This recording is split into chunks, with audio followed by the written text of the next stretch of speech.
ഞാനെൻ്റെ പ്രസംഗം രണ്ട് മേഖലകളാണ് പറയുന്നത്. ഒന്ന്, എന്താണ് ഈ സനാതന ധർമ്മത്തിന്റെ ചരിത്രം അല്ലെങ്കിൽ വ്യാപ്തി. ഒരു ഭാഗവത സപ്താഹം നടക്കുമ്പോൾ നമ്മൾ അറിഞ്ഞിരിക്കേണ്ട 7 കാര്യങ്ങൾ അല്ലെങ്കിൽ ആ സപ്താഹം കൊണ്ട് ഉദ്ദേശിക്കുന്ന 7 കാര്യങ്ങൾ എന്തൊക്കെയാണ് എന്നുള്ളതാണ്. സനാതനധർമ്മം ഹിന്ദുമതം എന്ന് കേൾക്കുമ്പോൾ ഇന്ത്യക്കാരുടെ എന്തോ ഒരു വിശ്വാസസംഹിതയാണ് എന്ന് തെറ്റിദ്ധരിച്ച് പലരും സംസാരിക്കും. എന്നാൽ സനാതനധർമ്മം 36 രാജ്യങ്ങളിൽ പരന്നു കിടന്ന വിശാലമായ ഒരു വിശ്വാസ സംഹിതയാണ്. 1984 കാസ്പിയൻ കടലിന്റെ വടക്കുവശത്ത് ഒരു മഞ്ഞുമല ഇടിഞ്ഞ് താഴെ വന്നു. ആ മഞ്ഞ് ഉരുകിക്കഴിഞ്ഞപ്പോൾ അതിനടിയിൽ നിന്ന് കണ്ടെത്തിയത് ഒരു 5000 കൊല്ലം പഴക്കമുള്ള ശിവലിംഗ പ്രതിഷ്ഠയുള്ള ഒരു ശിവക്ഷേത്രമായിരുന്നു. കാസ്പിയൻ കടലിനെ പേര് വരാനുള്ള കാരണം ഭാരതത്തിലെ കശ്യപ മുനി താമസിച്ചിരുന്നത് കുടുംബസമേതം അതിന്റെ തീരത്തായിരുന്നു. കശ്യപ സാഗരം എന്നുള്ളതാണ് കാസ്പിയൻ സീ എന്നറിയപ്പെടുന്ന രൂപാന്തരപ്പെട്ടത്.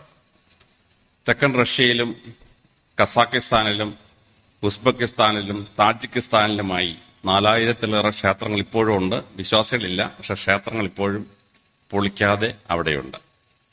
അഫ്ഗാനിസ്ഥാനിലും പാകിസ്ഥാനിലുമായിട്ട് 1,00,000-ഓളം ക്ഷേത്രങ്ങളുണ്ട്. 1,00,000-ഓളം ക്ഷേത്രങ്ങൾ പൊളിക്കപ്പെട്ടിട്ടില്ല. പലതിലും വിശ്വാസികളില്ല, പക്ഷെ എങ്കിലും അത് അതുപോലെ നിലനിൽക്കുന്നു. മിക്കതും ശൈവാരാധനയ്ക്കാണ് ഭൂരിപക്ഷം പ്രതിഷ്ഠ അനുസരിച്ച്.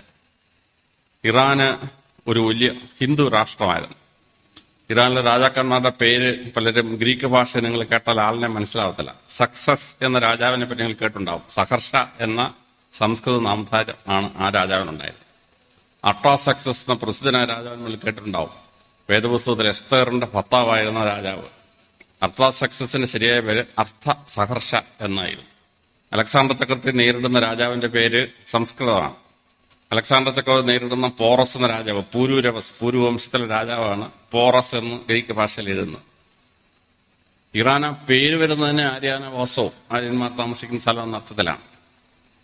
അതിനപ്പുറത്തോട്ട് ഇറാഖിലോട്ട് ചെന്നു കഴിഞ്ഞാൽ ഇറാഖ് ഭരിച്ചിരുന്ന കാസൈറ്റുകൾ എന്ന രാജവംശമാണ്. ആ കാസൈറ്റ് രാജവംശത്തിന്റെ ആരാധിക്കുന്ന 3 ദൈവങ്ങളെയായിരുന്നു: ഇന്ദ്രൻ, വിത്രൻ, വരുണൻ. ഇത് 3 ഋഗ്വേദത്തിലെ പ്രധാന ഈശ്വര സങ്കല്പങ്ങളാണ്. തുർക്കി എന്ന് വിളിക്കപ്പെടുന്ന 99% മുസ്ലിങ്ങളുള്ള രാജ്യം. തുർക്കി പണ്ട് ഭരിച്ചിരുന്നത് പരിപൂർണമായി ഹിന്ദുമത രാജവംശമായിരുന്നു. ആ രാജവംശത്തിനെ വിളിച്ചിരുന്ന പേര് ഹിറ്റൈറ്റുകൾ എന്നായിരുന്നു. ഹിദാവിയർ. ഹിതം എന്ന വാക്ക് തന്നെ സംസ്കൃതമാണ്. ഹിദാവിയർ. അവരുടെ പ്രസിദ്ധമായ തലസ്ഥാനമായിരുന്നു ബോഗസ്കോയ്. ആ ബോഗസ്കോയിലെ കംപ്ലീറ്റ് ശിലാലിഖിതങ്ങൾ 3400 വർഷം പഴക്കമുള്ള ശിലാലിഖിതങ്ങൾ കണ്ടെത്തിയിട്ടാണ്. ആ ബോഗസ്കോയിലെ ഹിറ്റൈറ്റുകളുടെ ദൈവസങ്കല്പം ഇന്ദ്രൻ, വിത്രൻ, വരുണൻ. തുർക്കിയുടെ തെക്ക് ലൂവിയൻസ് എന്ന് പറയുന്ന ആളുകളുണ്ട്, ഹിന്ദുക്കളായിരുന്നു. ഈജിപ്തിൽ ചെല്ലുമ്പം അലക്സാണ്ടർ ചക്രവർത്തി സ്വീകരിക്കുന്ന 30 പേരും ഹിന്ദുക്കളാണ്. അദ്ദേഹത്തിന് മുമ്പിൽ ഡാൻസ് ചെയ്ത 12 പെൺകുട്ടികൾ ഹിന്ദു സ്ത്രീകളാണ്. അത് അലക്സാണ്ടർ ചക്രവർത്തി യാത്രാവർണ്ണം എഴുതിയ ഇന്നസിന്റെ യാത്രാവർണ്ണം വായിച്ചാൽ കൃത്യമായിട്ട് ആരുടെ പേര് തന്നെ കൃത്യമായിട്ട് രേഖപ്പെടുത്തിയിട്ടുണ്ട്. വടക്കോട്ട് പോയാൽ ചൈനയുടെ തലസ്ഥാനമായ പിക്കിങ്ങിൽ നിന്ന് 100 കിലോമീറ്റർ തെക്കാണ് ഏറ്റവും വടക്കുള്ള ക്ഷേത്രം കണ്ടെത്തിയിട്ടുള്ളത്. തെക്കൻ ചൈനയിലും ടിബറ്റിലുമായിട്ട് 12,000-ഓളം ക്ഷേത്രമുണ്ട്. 12,000 ടെമ്പിൾസ്. അതിൽ പല ടെമ്പിളും കേരളത്തിൽ നിന്ന് പോയ ഒരു സന്യാസി വര്യൻ, ബുദ്ധമത സന്യാസി എന്ന് പറയുന്നു, അദ്ദേഹത്തിന്റെ കൂടെ ശ്രമമായിട്ടുണ്ടായിട്ടുള്ളതാണ്. അവിടെ നമ്മൾ തെക്കേന്യേഷ്യ കയറിയ 7 രാജ്യങ്ങളും ഹിന്ദുമത രാജ്യങ്ങളായിരുന്നു. ബർമ്മ ഹിന്ദുമത രാജ്യമായിരുന്നു. മലേഷ്യ ഹിന്ദുമത രാജ്യമായിരുന്നു. അതിനപ്പുറത്തോട്ട് ശ്രീവിജയ ഈ രാജവംശങ്ങൾ മുഴുവൻ ഹിന്ദുമത രാജവംശങ്ങളാണ്. ലോകത്തിലെ ഏറ്റവും വലിയ ക്ഷേത്രം കാണണമെങ്കിൽ ഇന്ത്യയിലല്ല ലോകത്തിലെ ഏറ്റവും വലിയ ഹിന്ദു ക്ഷേത്രം കംബോഡിയയിലെ അങ്കോർ വാറ്റ് എന്ന സ്ഥലത്ത് 10 ചതുരശ്ര കിലോമീറ്ററാണ് ഒരു ക്ഷേത്രം. അങ്കോർ വാറ്റ് തറയിൽ നിന്ന് നോക്കിയാൽ ആ ക്ഷേത്രം മുഴുവൻ മനസ്സിലാക്കാൻ പറ്റത്തില്ല. ഒരു ഹെലികോപ്റ്റർ കയറി താപ്പോട്ട് നോക്കിയെങ്കിൽ ഈ 10 ചതുരശ്ര കിലോമീറ്റർ നിൽക്കുന്ന ഒരു ക്ഷേത്രം മനസ്സിലാക്കാൻ പറ്റുള്ളൂ. ജയവർമ്മൻ 2-ാമൻ തൊട്ട് ജയവർമ്മൻ 7-ാമൻ വരെയുള്ള 6 ചക്രവർത്തിമാരാണ് അങ്കോർ വാറ്റ് ക്ഷേത്രം പണിഞ്ഞുണ്ടാക്കിയത്. അവിടുന്ന് പസഫിക് സമുദ്രത്തിൽ കയറിയാൽ പസഫിക് സമുദ്രത്തിലെ 14 ദ്വീപസമൂഹങ്ങളുടെ പേര് രാമായണത്തിലെ ശ്രീരാമചന്ദ്രന്റെ പേരിലാണ് 14 ദ്വീപസമൂഹങ്ങളുടെ പേര് ഇട്ടിരിക്കുന്നത്. ഇന്തോനേഷ്യ ഹിന്ദുമത രാഷ്ട്രമായിരുന്നു. ചമ്പ എന്ന് പറയുന്ന വലിയ രാജവംശത്തിന്റെ ഏരിയ. ചമ്പ രാജവംശം ഹിന്ദുക്കളായിരുന്നു. ലോകത്തിലെ ഏറ്റവും നീളമുള്ള ക്ഷേത്രം അല്ലെങ്കിൽ ആരാധനാലയം ഇന്തോനേഷ്യയുടെ തലസ്ഥാനമായ ജക്കാർത്തയിൽ നിന്ന് 100 കിലോമീറ്റർ അകലെ ബരോബുദൂർ ക്ഷേത്രമാണ്. 1.5 കിലോമീറ്ററാണ് ക്ഷേത്രത്തിന്റെ നീളം. ഫ്രണ്ട് ഡോറിൽ കൂടെ നമ്മുടെ അകത്ത് കയറിയാൽ 1.5 കിലോമീറ്റർ ക്ഷേത്രത്തിനകത്തോട് പോയെങ്കിലേ നമ്മൾ പുറകെ ചെന്നിറങ്ങത്തുള്ളൂ. ലോകത്തിലെ ഒരു മതത്തിനും 1.5 കിലോമീറ്ററുള്ള ആരാധനാലയമില്ല. ഹിന്ദുക്കളുടെ ബരോബുദൂർ ക്ഷേത്രം പോലെയാണ്. അങ്കോർവാട്ടിലും ബരോബുദൂർ ക്ഷേത്രത്തിൽ പോയാൽ കംപ്ലീറ്റ് രാമായണവും മഹാഭാരതവും കൊത്തിവെച്ചിരിക്കുകയാണ്. 40,000 ശിലകളിൽ കൊത്തിവെച്ചിരിക്കുകയാണ് രാമായണവും മഹാഭാരതവും. നമ്മുടെ ഹിന്ദുമതത്തിന്റെ കംപ്ലീറ്റ് ചരിത്രം കൊത്തിവെച്ചിരിക്കുകയാണ്. ഓസ്ട്രേലിയയിലെ മവോറീസ് ഉണ്ട്. മവോറീസിന്റെ പുരാതനമായ ക്ഷേത്രത്തിൽ ഒരു മണിയുണ്ടായിരുന്നു. അവർ സാധാരണ ആരും കാണിക്കത്തില്ലായിരുന്നു. ആ മണിയെടുത്ത് പരിശോധിച്ചപ്പോൾ പരമശിവന്റെ പേര് അതിൽ കൊത്തിവെച്ചിരിക്കുകയാണ് ഈ മവോറീസിന്റെ പുരാതന ക്ഷേത്രത്തിലെ മണിയിൽ. ഫിജി 65% ഹിന്ദുക്കളാണ്. പസഫിക് സമുദ്രത്തിലെ ദ്വീപസമൂഹമാണ്.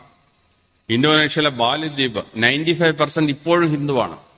എസ്കേപ്പറ്റക്കാട് നടന്ന് എന്നിട്ട് പറയുകയാണ്, ഞാൻ നടന്ന് കോഴിക്കോട്ടെ ചേവായൂരിലെത്തിയോന്ന് സംശയിച്ചു പോയതാണ്. ഒരു ആവറേജ് ബാലിദ്വീപുകാരനെ കണ്ട മലയാളിയും തമ്മിൽ തിരിച്ചറിയാൻ പറ്റില്ല. കംപ്ലീറ്റ് റെപ്ലിക്കാണ്.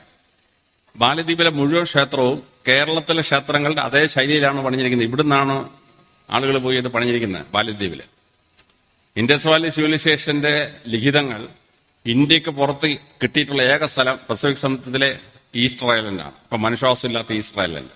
എവിടുന്ന് ഇന്ത്യക്കാർ അവിടെ ചെന്നു എന്നുള്ളത് നമ്മളെ അത്ഭുതപ്പെടുത്തുന്ന ഒരു സംഭവമാണ്. കുവൈറ്റിലെ ഡിൽമൂൺ സംസ്കാരത്തിന്റെ അവശിഷ്ടങ്ങൾ കണ്ടെടുത്തു. അവശിഷ്ടങ്ങൾ കണ്ടെടുത്തപ്പം ഇന്ത്യയിൽ നിന്നൊരു രാജാവ് പോയി, മെലൂഹയിലെ ഒരു രാജാവ് പോയി അവിടുത്തെ രാജാവുമായിട്ട് സന്ധി ഒപ്പിടുകയാണ്. എന്നിട്ട് അവർക്ക് പ്രാർത്ഥിക്കാനായി തൊട്ടടുത്തുള്ള ഒരു ഹിന്ദു ക്ഷേത്രത്തിൽ രാജാവ് പോയി പ്രാർത്ഥിച്ചിട്ട് ഇറങ്ങുന്ന സംഭവം ഡിൽമൂണിലെ 4000 കൊല്ലം പഴക്കമുള്ള ചരിത്രത്തിൽ രേഖപ്പെടുത്തി വെച്ചിരിക്കുകയാണ്. അപ്പൊ ഈ സനാതനമൊന്നും ഹിന്ദുമതവും കേട്ടാൽ ഇന്ത്യയിലെ ആരണ്ടയുടെ പരിപാടിയാണെന്നുള്ള രീതിയിൽ തെറ്റിദ്ധാരണ ഹിന്ദുക്കളുടെ നിലനിൽക്കുന്നത്. അത് തന്നെ അത്ഭുതപ്പെടുത്തുന്നത്. ലോകത്തിലെ 36 രാജ്യങ്ങളിൽ പരന്നു കിടന്ന വിശാലമായ ഒരു സംസ്കാരമാണ് സനാതന സംസ്കാരം. അതൊരു 750 കൊല്ലത്തിന് മുമ്പ് നമ്മൾ വിദേശാതിർത്തിയിൽ പെട്ടുപോയി. നമ്മൾ വിദേശാതിർത്തിയിൽ പെട്ടത് 2 തെറ്റുകൾ കാരണമാണ്. ഒന്ന്, മറ്റെല്ലാ രാജ്യത്തും എല്ലാ കായിക ശേഷിയുള്ളവർക്കെല്ലാം യുദ്ധത്തിന് പോകാമായിരുന്നു, സൈന്യത്തിൽ ചേരായിരുന്നു. നമ്മളിവിടെ ക്ഷത്രിയന്മാരുടെ മക്കൾക്ക് മാത്രമേ യുദ്ധം ചെയ്യാൻ പറ്റൂ. ക്ഷത്രിയ ജനസംഖ്യയുടെ ഒരു 15% ചുരുങ്ങിപ്പോയി. സ്ത്രീകളും കുട്ടികളും കഴിഞ്ഞാൽ പിന്നെ ജനസംഖ്യയുടെ 7% യുദ്ധം ചെയ്യാൻ നമ്മുടെ കയ്യിൽ ബാക്കിയുള്ളൂ. ബാക്കി വിദേശത്ത് നിന്ന് രാജ്യങ്ങളിൽ മുഴുവൻ പുരുഷന്മാർക്ക് യുദ്ധം ചെയ്യാൻ പോകുമായിരുന്നു. മംഗോളിയയിൽ വന്നപ്പോൾ സ്ത്രീകൾ യുദ്ധം ചെയ്യാൻ ഇറങ്ങി. അപ്പൊ ഈ വലിയൊരു സൈന്യത്തെ നേരിടാൻ നമുക്ക് സൈന്യത്തെ ഉണ്ടാക്കാൻ പറ്റിയില്ല. നമ്മൾ 100% ജനങ്ങളെ സൈന്യത്തിലെടുത്തില്ല. രണ്ടാമത് പറ്റിയ തെറ്റ്, കടൽ കടന്നു പോയാൽ ജാതിഭ്രഷ്ടാവുന്നൊരു നിയമം ഉണ്ടാക്കി. ഈ നിയമം വലിയ അപകടമായി. കാരണം ഇവിടുന്ന് ആളുകൾ പുറത്തു പോയെങ്കിലേ അവരെന്തൊരു ആയുധം ഉണ്ടാക്കുന്നു, അവരുടെ സൈന്യം എത്രയാണ്, അവരെത്ര അഡ്വാൻസ് ചെയ്യുന്നു നമ്മൾ കണ്ടുപിടിക്കാൻ പറ്റുള്ളൂ. ഇതിവിടുന്ന് ആരും പുറത്തു പോകാതായപ്പോഴേ അന്യരാജ്യങ്ങൾ ഉണ്ടാക്കുന്ന സൈന്യത്തെ പറ്റിയോ ആയുധങ്ങളെ പറ്റിയോ നമുക്ക് മനസ്സിലാക്കാൻ പറ്റിയില്ല. ഈ തെറ്റ് കാരണം ഒരു 750 വർഷത്തിന് മുമ്പ് നമ്മൾ വിദേശാധിപത്യത്തിൽപ്പെട്ടു. ലോക ചരിത്രത്തിൽ 300 വർഷത്തിലേറെ വിദേശാധിപത്യത്തിൽപ്പെട്ട ഒരു സംസ്കാരവും രക്ഷപ്പെട്ടിട്ടില്ല. ഒരു സംസ്കാരവും. ഈജിപ്ഷ്യൻ സംസ്കാരം രക്ഷപ്പെട്ടില്ല, ബാബിലോണിയൻ സംസ്കാരം രക്ഷപ്പെട്ടില്ല, സുമേറിയൻ സംസ്കാരം രക്ഷപ്പെട്ടില്ല, അസീറിയൻ സംസ്കാരം രക്ഷപ്പെട്ടില്ല, ഗ്രീക്ക് സംസ്കാരം രക്ഷപ്പെട്ടില്ല, റോമൻ സംസ്കാരം രക്ഷപ്പെട്ടില്ല. പക്ഷേ ലോക ചരിത്രത്തിലൊരു അത്ഭുതമാണ്. 750 വർഷത്തിനും വിദേശാധിപത്യത്തിൽപ്പെട്ട 500 വർഷത്തിലേറെ മുസ്ലിങ്ങളും 200 വർഷത്തിലേറെ ബ്രിട്ടീഷുകാരും ഭരിച്ച ശേഷം സനാതന ധർമ്മം സടകുടഞ്ഞ് എഴുന്നേറ്റ് 77 വർഷത്തിനും നമ്മളിപ്പോ നിൽക്കുകയാണ്. ഇത് ലോകത്തിന് മുമ്പ് ഒരു സംഭവമില്ല. അപ്പൊ ഈ 77 കൊല്ലത്തിന് മുമ്പ് സടകുടഞ്ഞ് എഴുന്നേറ്റ സനാതന സംസ്കാരം ഇന്ന് ലോകത്തെ മുഴുവൻ സ്വാധീനിച്ചുകൊണ്ടിരിക്കുകയാണ്. 13 രാഷ്ട്രങ്ങളുടെ പ്രസിഡന്റും പ്രധാനമന്ത്രി, അല്ലെങ്കിൽ പ്രസിഡന്റോ പ്രധാനമന്ത്രിയോ ഇല്ലെങ്കിൽ വൈറ്റൽ സ്ഥാനങ്ങളിൽ ഇന്ന് സനാതനധർമ്മികൾ ജോലി ചെയ്യാൻ. അമേരിക്കയുടെ വൈസ് പ്രസിഡന്റ് തമിഴ്നാട്ടിലെ ഒരു ബ്രാഹ്മണ സ്ത്രീ പ്രസവിച്ച ഒരു മകളാണ്, കമല ഹാരിസ്. നമ്മളെ 190 വർഷം ബ്രിട്ടീഷുകാർ ഭരിച്ചു. ഇപ്പൊ അവനെ ഭരിക്കുന്ന പ്രധാനമന്ത്രി ഹിന്ദു വംശജനായ, അഗ്നിയെ ആരാധിക്കുന്ന, ഋഷിപ്രോക്ത പരമ്പരയുടെ പേരുള്ള ഋഷി സുനാക്. അവനാണ് ബ്രിട്ടീഷുകാരൻ ഇപ്പൊ ഭരിച്ചുകൊണ്ടിരിക്കുന്നത്. മൊറീഷ്യസിന്റെ പ്രസിഡന്റും പ്രധാനമന്ത്രിയും ഹിന്ദുക്കളാണ്. സിംഗപ്പൂരിൽ നമ്മൾ ലീ ക്വാൻ യൂവിന് ക്രെഡിറ്റ് കൊടുക്കും, സിംഗപ്പൂരിനെ വലുതാക്കിയെന്ന്. പക്ഷെ ലീ ക്വാൻ യുവിന്റെ 12 വർഷവും സിംഗപ്പൂരിന്റെ പ്രസിഡന്റ് രാജൻ ദേവൻ നായർ, പാറശാലക്കാരനായ ഒരു നായരാണ് സിംഗപ്പൂരിന്റെ പ്രസിഡന്റ് ആയിരുന്നത് 12 വർഷം. ഫിജിയുടെ പ്രധാനമന്ത്രി UP-കാരൻ മുഖർജി.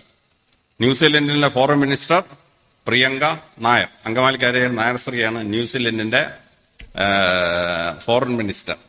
ഇങ്ങനെ 13 രാഷ്ട്രങ്ങളിൽ ഭരണരംഗത്ത് ഇന്ത്യക്കാർ ഇപ്പോഴുണ്ട്.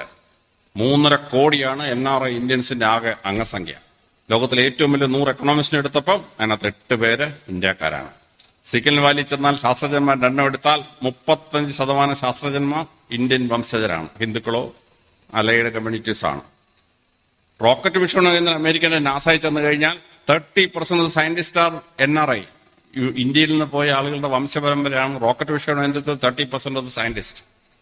ലോകത്തിലെ പ്രധാനപ്പെട്ട മൾട്ടിനാഷണൽ കമ്പനീസ്, അതിനകത്ത് പ്രധാനപ്പെട്ട കമ്പനീസിനൊക്കെ തലപ്പത്ത് ഇന്ത്യക്കാരെത്തി.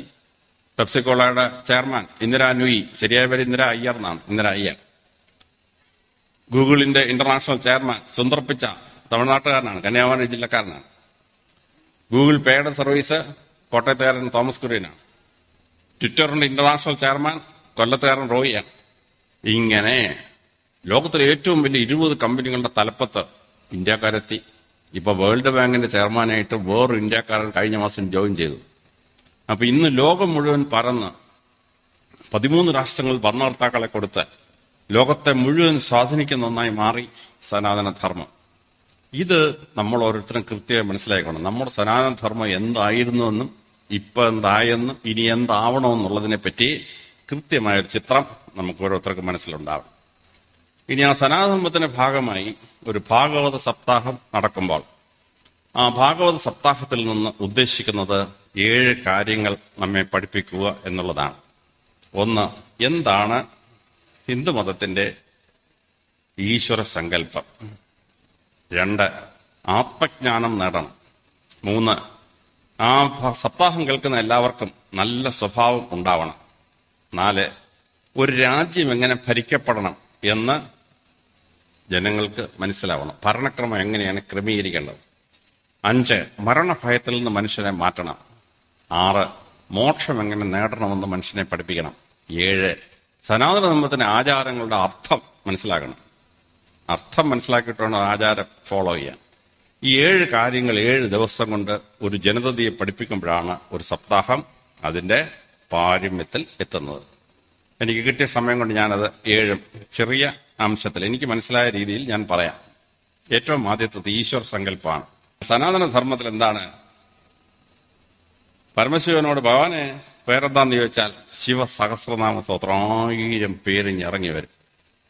വിഷ്ണു ഭഗവാനോട് ഭഗവാനെ എന്താ പേരെന്ന് ചോദിച്ചാലേ വിഷ്ണു സഹസ്രനാമ സ്തോത്രം ഭാഗവത സപ്താഹത്തിന്റെ ഒരു ദിവസം ഉദിച്ചതിന് സ്വാമികൾ നിങ്ങൾക്ക് പറഞ്ഞു തരും. ഈ സഹസ്രനാമത്തിന്റെ രഹസ്യം പറഞ്ഞു, വിഷ്ണു സഹസ്രനാമത്തിന്റെ രഹസ്യം. ഒരു ഭഗവതിയുടെ ക്ഷേത്രത്തിൽ ചെന്ന് ഭഗവതിയെ പേരെന്താന്ന് ചോദിച്ചാൽ ലളിത സഹസ്രനാമ സ്തോത്രം 1000 പേരിഞ്ഞിറങ്ങി വരും. ലോകത്തിലെ ഒരു മതത്തിനും ഈശ്വരൻ 1000 പേരില്ല. 1000 പോയിട്ട് 3 പേരില്ല. അപ്പൊ മറ്റൊരു മതവിശ്വാസിക്ക് ഇല്ലാത്ത പോലെ സഹസ്രനാമമുള്ള ഏക വിശ്വാസംവിധ സനാതനമാണ്. ഇനി ആ സഹസ്രനാമം നമ്മൾ പറയുമ്പോൾ എന്താണ് സംഭവിക്കുക? ഏറ്റവും ആദ്യം മഹാനായ വേദവ്യാസൻ ഭാഷയുടെ അതിശ്രേഷ്ഠമായ സംഗതികൾ പ്രയോഗിച്ചിട്ടാണ് ഈ സഹസ്രനാമം നമുക്ക് രചിച്ചു തന്നിട്ടുള്ളത്.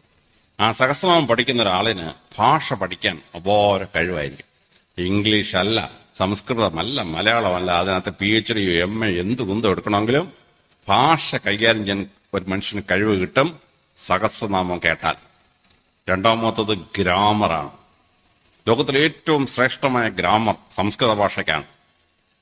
1930കളിൽ ചോംസ്കി ആൻഡ് ബ്ലൂംഫീൽഡ് 2 ശാസ്ത്രജ്ഞന്മാർ ഗ്രാമറിന്റെ അദ്വിതീയമായ ഗ്രാമർ കണ്ടെത്തി. ട്രാൻസാക്ഷണൽ ഗ്രാമർ കണ്ടെത്തി എന്ന് പറഞ്ഞാൽ അഹങ്കരിച്ച് നടക്കുന്ന കാലമാണ്. അപ്പോൾ ഒരു ഇന്റർനാഷണൽ ലിംഗ്വിസ്റ്റിക് കോൺഫറൻസ് ഉണ്ടായി ലണ്ടനിൽ വെച്ച്. അവിടെ ഇന്ത്യയിൽ നിന്ന് പോയ സംസ്കൃത പണ്ഡിതന്മാർ പാണിനിയുടെ അഷ്ടാധ്യായിയുടെ 2 കോപ്പി ഇംഗ്ലീഷ് ട്രാൻസ്ലേഷൻ കൊണ്ടുപോയി. ഒന്ന് ചോംസ്കിനും കൊടുത്തു, ഒന്ന് ബ്ലൂംഫീൽഡിനും കൊടുത്തു. 2 ദിവസം കഴിഞ്ഞ് 3-ാം ദിവസം രാവിലെ ലിംഗ്വിസ്റ്റിക് കോൺഫറൻസ് തുടങ്ങുകയാണ്. ചോംസ്കി വന്ന് പ്രസംഗം തുടങ്ങുന്നു. Panini's Ashtadhyayi is the monument of human intelligence on the surface of the earth. മനുഷ്യന് എത്രമാത്രം ബുദ്ധി ഉണ്ടാവാം എന്നുള്ളത് കാണണമെങ്കിൽ പാണിയുടെ അഷ്ടാധ്യായം വായിച്ചാൽ മനസ്സിലാവും മനുഷ്യൻ ഇത്ര ബുദ്ധി ഉണ്ടാകാമെന്ന്. ബ്ലൂംഫീൽഡ് ട്രാൻസാക്ഷണൽ ഗ്രാമറിന്റെ പിതാവെന്ന് പറഞ്ഞ മനുഷ്യനാണ്. അയാൾ ഇത് വായിച്ചിട്ട് 3-ാം ദിവസം രാവിലെ വന്ന് പ്രസംഗം തുടങ്ങുകയാണ്. Whatever we invented is nothing but footnotes to this great work. ഞങ്ങൾ കണ്ടുപിടിച്ച ഗ്രാമറൊക്കെ ഉണ്ടല്ലോ ഈ പാണിനി അഷ്ടാധ്യായയുടെ അടിക്കുറിപ്പുകൾ മാത്രമാണെന്നാണ് രണ്ടുപേരും ചൊല്ലിട്ടുപോയി. ഈ അസാമാന്യമായ ഗ്രാമർ എടുത്തിട്ടാണ് സഹസ്രനാമം ഉണ്ടാക്കുന്നത്. അപ്പൊ ഈ സഹസ്രനാമം ചൊല്ലി പഠിച്ചു കഴിഞ്ഞാൽ കുട്ടിക്ക് അസാധാരണമായ വ്യാകരണം പഠിക്കാനുള്ള കഴിവ് കിട്ടും. 3-ാമത്തേത് ഓർമ്മശക്തിയാണ്. നമ്മുടെ കുട്ടി ഒരു ഡോക്ടർ ആവണം. കുട്ടി നീറ്റ് പരീക്ഷ കയറിയാൽ 1 മിനിറ്റ് കൊണ്ട് ഒരു ചോദ്യത്തിന് ഉത്തരം എഴുതണം. ചോദ്യം വായിക്കാൻ 30 സെക്കൻഡ് പോയി, 10 സെക്കൻഡ് അത് കമ്പ്യൂട്ടറിന്റെ OMR ഷീറ്റ് കറപ്പിക്കാൻ വേണം. ചിന്തിക്കാൻ കിട്ടുന്നത് 15 സെക്കൻഡാണ്. ഈ 15 സെക്കൻഡ് കൊണ്ട് തലച്ചുള്ളത് ഓർമ്മ വന്നില്ലെങ്കിൽ ആ കുട്ടി ഒരിക്കലും ഡോക്ടറാവില്ല. ആ കുട്ടി ഒരിക്കലും എഞ്ചിനീയർ ആവാൻ പറ്റില്ല. എഞ്ചിനീയറിംഗ് എൻട്രൻസ് പാസ്സാവില്ല. ആ കുട്ടിക്ക് IAS പാസ്സായ ഒരു കളക്ടറോ SP ആവണമെങ്കിൽ ആ കുട്ടിക്ക് പ്രിലിമിനറി പാസ്സായെങ്കിൽ IAS പരീക്ഷയ്ക്ക് ഇരുത്തു. ആ പ്രിലിമിനറിക്ക് ചെല്ലുമ്പോൾ 15 സെക്കൻഡ് കൊണ്ട് തലച്ചോറിൽ ഇത് ഓർമ്മ വരണം. 12 വയസ്സിൽ താഴെയുള്ള ഒരു കുട്ടി സഹസ്രനാമം അങ്ങോട്ട് ചൊല്ലി പഠിച്ചാൽ 1000 പേര് ആ കുട്ടി തലച്ചോറിൽ ഇങ്ങനെ ഓർത്ത് വെച്ച ഒരൊറ്റ പ്രയോഗമാണ്. കുട്ടിയുടെ ഓർമ്മശക്തി അപാരമാണ്. കുട്ടി ഏത് മെഡിസിനും പാസ്സാവും, ഏത് PhDയും പാസ്സാവും, ഏത് IAS പരീക്ഷയും പാസ്സാവും. ഈ ഓർമ്മശക്തി അപാരമായി ഉണ്ടാക്കുന്ന ഒന്നാണ് സഹസ്രനാമം. 4-മതായി സഹസ്രനാമം ചൊല്ലുമ്പോൾ ഓരോ പാരഗ്രാഫ് അങ്ങോട്ട് കഴിയുമ്പോൾ ഓം ചൊല്ലുകയാണ്. ഈ ഓംകാര മന്ത്രത്തിനൊരു പ്രത്യേകതയുണ്ട്. ലോകത്തിലെ മറ്റ് ഭാഷകളിൽ 2-3 സ്വരങ്ങൾ വൊവൽസ് ഉപയോഗിച്ച് വാക്കുണ്ട്. പക്ഷേ വരെയുള്ള 16 സ്വരം ഉപയോഗിച്ച് ലോക ഭാഷകളിൽ ആകെ ഒരു വാക്കേ ഉള്ളൂ. അതാണ് ഓംകാരം. ആ ഓംകാരം ചൊല്ലണമെങ്കിൽ കുട്ടിയുടെ തൊണ്ടയിലെ സ്വരത്തിന്റെ ടെൻഡൻസ് ഉണ്ടല്ലോ, അതിന് മുഴുവൻ എക്സസൈസ് കിട്ടും. ആ കുട്ടിക്ക് ശബ്ദ ഗാംഭീര്യം കിട്ടും. ഏത് സദസ്സിലും പ്രസംഗിക്കാൻ കുട്ടി കഴിവ് കിട്ടും. ആ കുട്ടിക്ക് ശബ്ദ സ്ഫുടത ഉണ്ടാവും. ആ കുട്ടിക്ക് ശബ്ദത്തിനൊരു മാധുര്യം ഉണ്ടാവും. ആ മാധുര്യം ഉപയോഗിച്ച് ഏത് കർണാടക സംഗീതവും പാടാൻ കഴിവുള്ള അസാധാരണമായ സംഗീതജ്ഞയായ കുട്ടിക്ക് മാറാൻ പറ്റും. അപ്പൊ ഓംകാര മന്ത്രം ചൊല്ലുന്നുണ്ട് അങ്ങനെ ചില ഗുണം ഈ കുട്ടി കിട്ടുകയാണ്. ഇനി 5-മതായി വലിയ വലിയ ജോലികൾ ചെയ്യണമെങ്കിൽ നമുക്ക് വേണ്ട ഒരു കഴിവുണ്ട്, കമ്പാരിറ്റീവ് അനാലിറ്റിക്കൽ പവർ. ഒന്നിനോട് താരതമ്യപ്പെടുത്തി തലച്ചോറിൽ ഓർത്തിരിക്കണം. ഒരു ഡോക്ടർ ആവണമെങ്കിൽ ഒരു രോഗി ഒന്ന് കുറെ സിംറ്റം പറഞ്ഞു, വേറെ രോഗി വേറെ കുറെ സിംറ്റം പറഞ്ഞു. ആ രോഗത്തിന് അവൻ കഴിക്കുന്നതിൽ മരുന്നുണ്ട്, ഈ രോഗത്തിന് ഇവൻ കഴിക്കുന്നതിൽ മരുന്നുണ്ട്. ഒരു മരുന്ന് എഴുതാൻ തുടങ്ങുമ്പോൾ അതിന്റെ സൈഡ് എഫക്ട്സ് ഉണ്ട്, അതിന്റെ കോൺട്രാ ഇൻഡിക്കേഷൻ ഉണ്ട്. ഇതെല്ലാം അറിയുന്ന ഡോക്ടർ മരുന്ന് എഴുതിയെങ്കിൽ രോഗി രക്ഷപ്പെടും, ഇല്ലേ രോഗി ചത്തുപോകും. ഒരാൾ കളക്ടർ ആവണമെങ്കിൽ, അല്ലെങ്കിൽ ഞാനെപ്പോൾ ഒരാൾ SP ആവണമെങ്കിൽ ഒരു ജില്ലയിൽ പോസ്റ്റ് ചെയ്യുകയാണ്. 150 ഗ്രാമമുണ്ട്. ആ 150 എത്ര ജനസംഖ്യയുണ്ട്, ഏത് മതക്കാരാണ് കൂടുതൽ, ഏത് ജാതിക്കാരാണ് കൂടുതൽ, അവിടെ എന്തെങ്കിലും പ്രത്യേക പ്രശ്നങ്ങളുണ്ടോ, ഇത് തലച്ചോറിൽ ഓർക്കാൻ പറ്റാത്ത ഒരാൾ കളക്ടർ ആവാൻ പറ്റില്ല, SP ആവാൻ പറ്റില്ല. അപ്പൊ സഹസ്രനാമം ചൊല്ലുന്ന കുട്ടിക്ക് വളരെ ശ്രദ്ധേയമായ ഒരു ഗുണമാണ്. കുട്ടി ഭഗവാന്റെ വിഷ്ണു സഹസ്രനാമത്തിൽ ഭഗവാന്റെ കയ്യിലോട്ട് നോക്കുകയാണ്, മുരളീധര എന്ന് വിളിക്കും. ഭഗവതിയെ അങ്ങോട്ട് വിളിക്കുന്നത് എന്താണ്? വീണ പുസ്തകധാരണി. ഒരു കയ്യിൽ വീണ, മറ്റേ കയ്യിൽ പുസ്തകം. ഇനി ഭഗവാന്റെ തലയിലോട്ടാണ് നോക്കണമെങ്കിലോ വിഷ്ണു സഹസ്രനാമത്തിൽ കേശവ, തലമുടി ഇഷ്ടം പോലുള്ള ആളെ എന്ന് വിളിക്കും. പരമശിവന്റെ സഹസ്രനാമാണല്ലോ തലയിലോട്ട് നോക്കിയിട്ട് ഗംഗാധര, തലയിൽ ഗംഗയെ വഹിക്കുന്നവനെ, ചന്ദ്രധാര, തലയിൽ ചന്ദ്രനെ വഹിക്കുന്നവൻ എന്ന് പറയും. അപ്പോ നമസ്തേ നമസ്തേ ജഗന്നാഥ വിഷ്ണു, നമസ്തേ ഗദാചക്ര പാണി എന്ന് പറയുമ്പോൾ ഗദയും ചക്രവും ധരിച്ചിരുന്ന ഭഗവാന്റെ ഓർമ്മ വരിക. പരമശിവന്റെ ശിവസഹസ്രനാമ സ്തോത്രത്തിൽ ഒരു പാരഗ്രാഫ് വള്ളത്തോൾ മലയാളത്തിൽ തർജ്ജമ ചെയ്തു. പൊട്ടാക്കി ഫാല വട്ടത്തിരിവിഴിജടയെ കാറൊളിച്ചാരു കൂന്തൽ കെട്ടാക്കി കേതകിപ്പൂ അതിനോട് വടിവാക്കി പരം ചന്ദ്രകണ്ഠം മട്ടൊക്കെ തന്നെ മാറി പ്രഥയുടെ സുതനായി കാട്ടിൽ ഉൾപ്പുക്ക് വൈരിമുട്ട കാട്ടാളിനെ കൈതൊഴുന്നേൻ. കുട്ടി ആ പരമശിവന്റെ മോഹം കാണണമെങ്കിലേ 16 കാര്യങ്ങൾ കുട്ടിയുടെ തലയിൽ കമ്പാരിറ്റീവ് അനാലിറ്റിക്കായിട്ട് ഓർത്തിരുന്നെങ്കിലേ പരമശിവന്റെ ആ രൂപം ഓർക്കാൻ പറ്റുള്ളൂ. അപ്പൊ സഹസ്രനാമം ചൊല്ലുന്ന കുട്ടിക്ക് അപാരമായ കമ്പാരിറ്റീവ് അനാലിറ്റിക്കൽ പവർ ഉണ്ടാവും. ആ കുട്ടി ജീവിതത്തിൽ വലിയ ഉയരങ്ങളിൽ എത്തിച്ചേരും എന്ന് മനസ്സിലാക്കണം. ഇത് മറ്റൊരു മതത്തിനും ഇല്ലാത്ത നമ്മുടെ ഈശ്വര സങ്കല്പത്തിന്റെ പ്രത്യേകതയാണ്. 6-മതായി ഗുരുവായൂരപ്പന്റെ അടുത്ത് പ്രാർത്ഥിക്കാൻ ചെന്ന, നീ ഇവിടെ മാത്രം വരാവോ കേട്ടോടാ, എങ്ങും പോരെന്ന് ഗുരുവായൂരപ്പൻ പറയോ? ഒരു കുഴപ്പമില്ല, ഇവിടെ വന്നോ, സന്തോഷം. നിനക്ക് 100 ക്ഷേത്രത്തിൽ പോകണോ, 100 ക്ഷേത്രത്തിൽ പോ. തിരിച്ചിവിടെ വരുന്നോ, സന്തോഷം, നോ പ്രോബ്ലം. ഞാൻ IPS ട്രെയിനിങ്ങിന് പോയി. ഒരു മാസത്തേക്ക് പള്ളി പോകാൻ വയ്യ. കാര്യം അവിടെ ഒന്നും പള്ളിയില്ല. 20 കിലോമീറ്റർ ചുറ്റുള്ള പള്ളിയില്ല. അവസാനം ഞാൻ കണ്ടെത്തി ഒരു 22 കിലോമീറ്റർ അകലെ ഒരു പള്ളി ഉണ്ടെന്ന് കണ്ടെത്തി. അപ്പം ഞാൻ ഡയറക്ടറോട് പറഞ്ഞു, സാറേ, പണ്ട് സ്വാതന്ത്ര്യ സമരം നയിച്ച മദൻ മോഹൻ മാളവ്യയുടെ കൊച്ചുമോൻ PD മാളവ്യാണ് എൻ്റെ ഡയറക്ടർ. ഞാൻ പറഞ്ഞു, പൊന്നു സാറേ, എനിക്ക് ഒരു മാസമായിട്ട് ആരാധനാലയത്തിൽ പോകാൻ പറ്റില്ല, ഭയങ്കര വിഷമം. പുള്ളി പറഞ്ഞു, അയ്യോ, വളരെ പോലീസ് ഓഫീസർമാർക്ക് ദൈവവിശ്വാസമൊക്കെ വേണം. അലക്സ്, ഒരു കാര്യം, ഞാൻ എൻ്റെ കാറ് തരാം, പോയിട്ട് വരാൻ പറഞ്ഞു. ഡയറക്ടറുടെ കാർ എടുത്ത് നിൽക്കുകയാണ്. ഞാൻ അതുകൊണ്ട് 22 കിലോമീറ്റർ ദൂരെ പള്ളിയിൽ പോയി പ്രാർത്ഥന കഴിഞ്ഞ് ഇറങ്ങിയപ്പോൾ അച്ഛൻ പറഞ്ഞു, നമുക്ക് തൊട്ടടുത്ത വീട്ടിൽ ചായ കുടിച്ചിട്ട് വന്നു. ഞങ്ങളെ വീട്ടിൽ ചെന്നപ്പോൾ അടുത്ത കാലത്ത് ക്രിസ്തുമതം സ്വീകരിച്ച ഒരു മനുഷ്യനാണ്. അവന്റെ ഭിത്തിയില് ബ്രഹ്മാവിന്റെ ഒരു പടമുണ്ട്, വിഷ്ണുവിന്റെ ഒരു പടമുണ്ട്, പരമശിവന്റെ ഒരു പടം, ഇപ്പുറത്ത് യേശു ക്രിസ്തുവിന്റെ ഒരു പടം. ഇതുകൊണ്ട് അച്ഛന് ഭയങ്കര വിഷമമായി. അച്ഛൻ പറഞ്ഞു, ഈ ആദ്യത്തെ 3 പേര് ഈ 4ാമത്തെ ആളിലൂടെ ചേരത്തില്ല കേട്ടോ, അതുകൊണ്ട് ആദ്യത്തെ 3നെയും താഴെ ഇറക്കണം, 4ാമത്തെ മാത്രം മതിയെന്ന്. അക്ഷരാഭ്യാസമില്ലാത്ത ആ മനുഷ്യൻ പറഞ്ഞു, അച്ചോ, ഈ വഴക്കൊക്കെ മനുഷ്യ തന്നെ ഉള്ള അച്ചോ, ആ ദൈവങ്ങൾ സുഖമായിട്ട് അവിടെ ഇരുന്നുകൊണ്ട് ഒരു കുഴപ്പമില്ലാന്ന്. അക്ഷരാഭ്യാസമില്ലാത്ത ആ മനുഷ്യൻ പറഞ്ഞു, ഞാൻ പോലും മനസ്സിൽ ചിന്തിക്കാത്തൊരു ഫിലോസഫിയാണ്. ഈശ്വരന്മാരത്തിന് വഴക്കോ? ഒരു വഴക്കമില്ല. ചുമ്മാ രസത്തിന് കളിയെ കളിക്കും. പക്ഷേ അസൂയുള്ളൊരു ഈശ്വരനല്ല ഹിന്ദുമതങ്ങളുടെ ഈശ്വരൻ. ഇനി 7ാമതായി, ഹിന്ദുമതത്തിലെ 1908 ഉപനിഷത്തുള്ളത് 1ാമത്തെ ഉപനിഷത്ത് തുടങ്ങുന്നത് തന്നെ, ഈശോവാസി ഉപനിഷത്ത് തുടങ്ങുന്നത് തന്നെ ഈശോവാസിമിതം സർവം, ലോകം മുഴുവൻ ഈശ്വരൻ ഇരിക്കുകയാണ്. മണ്ണിലും വെണ്ണിലും തൂണിലും തുരുമ്പിലും ദൈവം ഇരിക്കുന്നു, പ്രഹ്ലാദസ്തുതിയാണ്. അപ്പൊ പ്രപഞ്ചം മുഴുവൻ ഇരിക്കുന്ന ഈശ്വരനാണെന്നുള്ളത് ഹിന്ദുമതം വളരെ സിമ്പിളായിട്ട് നമ്മളെ പഠിപ്പിക്കുകയാണ്. അല്ലാതെ ആകാശം മേഘം കപ്പത്ത് സ്വർഗത്തിലൊന്നല്ല ഈശ്വരൻ ഇരിക്കുന്നത്. 8ാമതായി, ഞങ്ങളുടെയൊക്കെ ഈശ്വര സങ്കല്പത്തിനകത്ത് ഒരു വലിയ പ്രത്യേകതയുണ്ട്. ഈശ്വരൻ അങ്ങ് വേറെ, മനുഷ്യൻ ഇവിടെ വേറെ എന്നാണ് സങ്കല്പം, സെപ്പറേഷനാണ്. ഹിന്ദുമതത്തിലോ മഹത്തായ അദ്വൈത ഫിലോസഫി. ഈശ്വരനും നമ്മളും ഒന്നാണ്. പരമാത്മാവ് ഈശ്വരനിൽ നിന്ന് ഒരംശം നമ്മളിലേക്ക് വന്ന ജീവാത്മാവായി നമ്മളിൽ തുടരുന്നു. അത് കഴിഞ്ഞ് മരണശേഷം നമ്മുടെ ജീവാത്മാവായി പരമാത്മാവിൽ ലയിക്കുന്നു, മോക്ഷം കിട്ടി ലയിക്കുന്നു. അപ്പൊ ഈശ്വരനും മനുഷ്യനും ഒന്നാണെന്ന് ലോകത്തിൽ ഒരു മതവും സമ്മതിച്ചിരുന്നില്ല. ഹിന്ദുമതം മാത്രമാണ്. ഈശ്വരനും മനുഷ്യനും തമ്മിൽ യാതൊരു വ്യത്യാസമില്ല. ആ ഈശ്വരൻ നമ്മളിൽ വസിക്കുന്നു, അദ്വൈതം. ഇതാണ് കബീർ ഹിന്ദി ഭാഷയിലെ പ്രസിദ്ധമായ ദോഹയിൽ പറയുന്നത്. തേരാ സായി തുജുമേയും ജോ പുഹുപ്പനുമേയും ബാസ് കസ്തൂരി ക മൃഗജോ ഫിർബിറുഡുണ്ടെ കാസ്. തേരാ സായി തുജുമേയും, മനുഷ്യ, നിന്റെ ഉള്ളിലാണ് ഈശ്വരൻ ഇരിക്കുന്നത്. എങ്ങനെ? ജോ പുഹുപ്പനുമേയും ബാസ്, പുഷ്പങ്ങളിൽ സുഗന്ധം ഇരിക്കുന്ന പോലെ ഈശ്വരൻ നിന്റെ ഉള്ളിലിരിക്കുന്നു. കബീർ നമ്മളെ കളിയാക്കിയിട്ട് അടുത്ത് പറയാണ്, കസ്തൂരി ക മൃഗജോ, കസ്തൂരിമാനന്റെ ശരീരത്തിന്റെ പുറകിൽ നിന്നാണ് ഈ കസ്തൂരി ഗ്രന്ഥി ഇങ്ങനെ പ്രൊഡ്യൂസ് ചെയ്യുന്നത്. കസ്തൂരിയുടെ മണം വന്നാൽ ഉടനെ കസ്തൂരിമാൻ ഓടാൻ തുടങ്ങും. ഈ മണം ഇവിടെ നിന്നോ വരുന്നതെന്നറിയാൻ വേണ്ടി അത് മലയിറങ്ങി സമതല കൂട്ടി ബഹളാണ്. കബീർ ചോദിക്കുന്നു, നിന്റെ ഉള്ളിലുള്ള ഈശ്വരനെ അന്വേഷിച്ച് നീ എന്തിനാണ് ഈ ലോകം മുഴുവൻ ഓടുന്നതെന്ന് കബീർ കളിയാക്കാണ്. ഹിന്ദുമതത്തിന്റെ സനാതന ധർമ്മത്തിന്റെ വലിയ തത്വം അതാണ്. ഈശ്വരൻ നമ്മൾ ഒന്നാണ്, അദ്വൈതമാണ്. ഈശ്വരൻ നമ്മുടെ ഉള്ളിൽ തന്നെയാണ്. ആ ഈശ്വരനെ തമ്മിൽ ലോകം മുഴുവൻ ഓടേണ്ട ആവശ്യമൊന്നുമില്ല. പക്ഷെ നമ്മളിലുള്ള ഈശ്വരനെ മനസ്സിലാക്കുക എന്നുള്ളതാണ് നമ്മുടെ കർത്തവ്യം. അത് വളരെ ശ്രദ്ധേയമായിട്ടുള്ള മാറ്റമാണ്.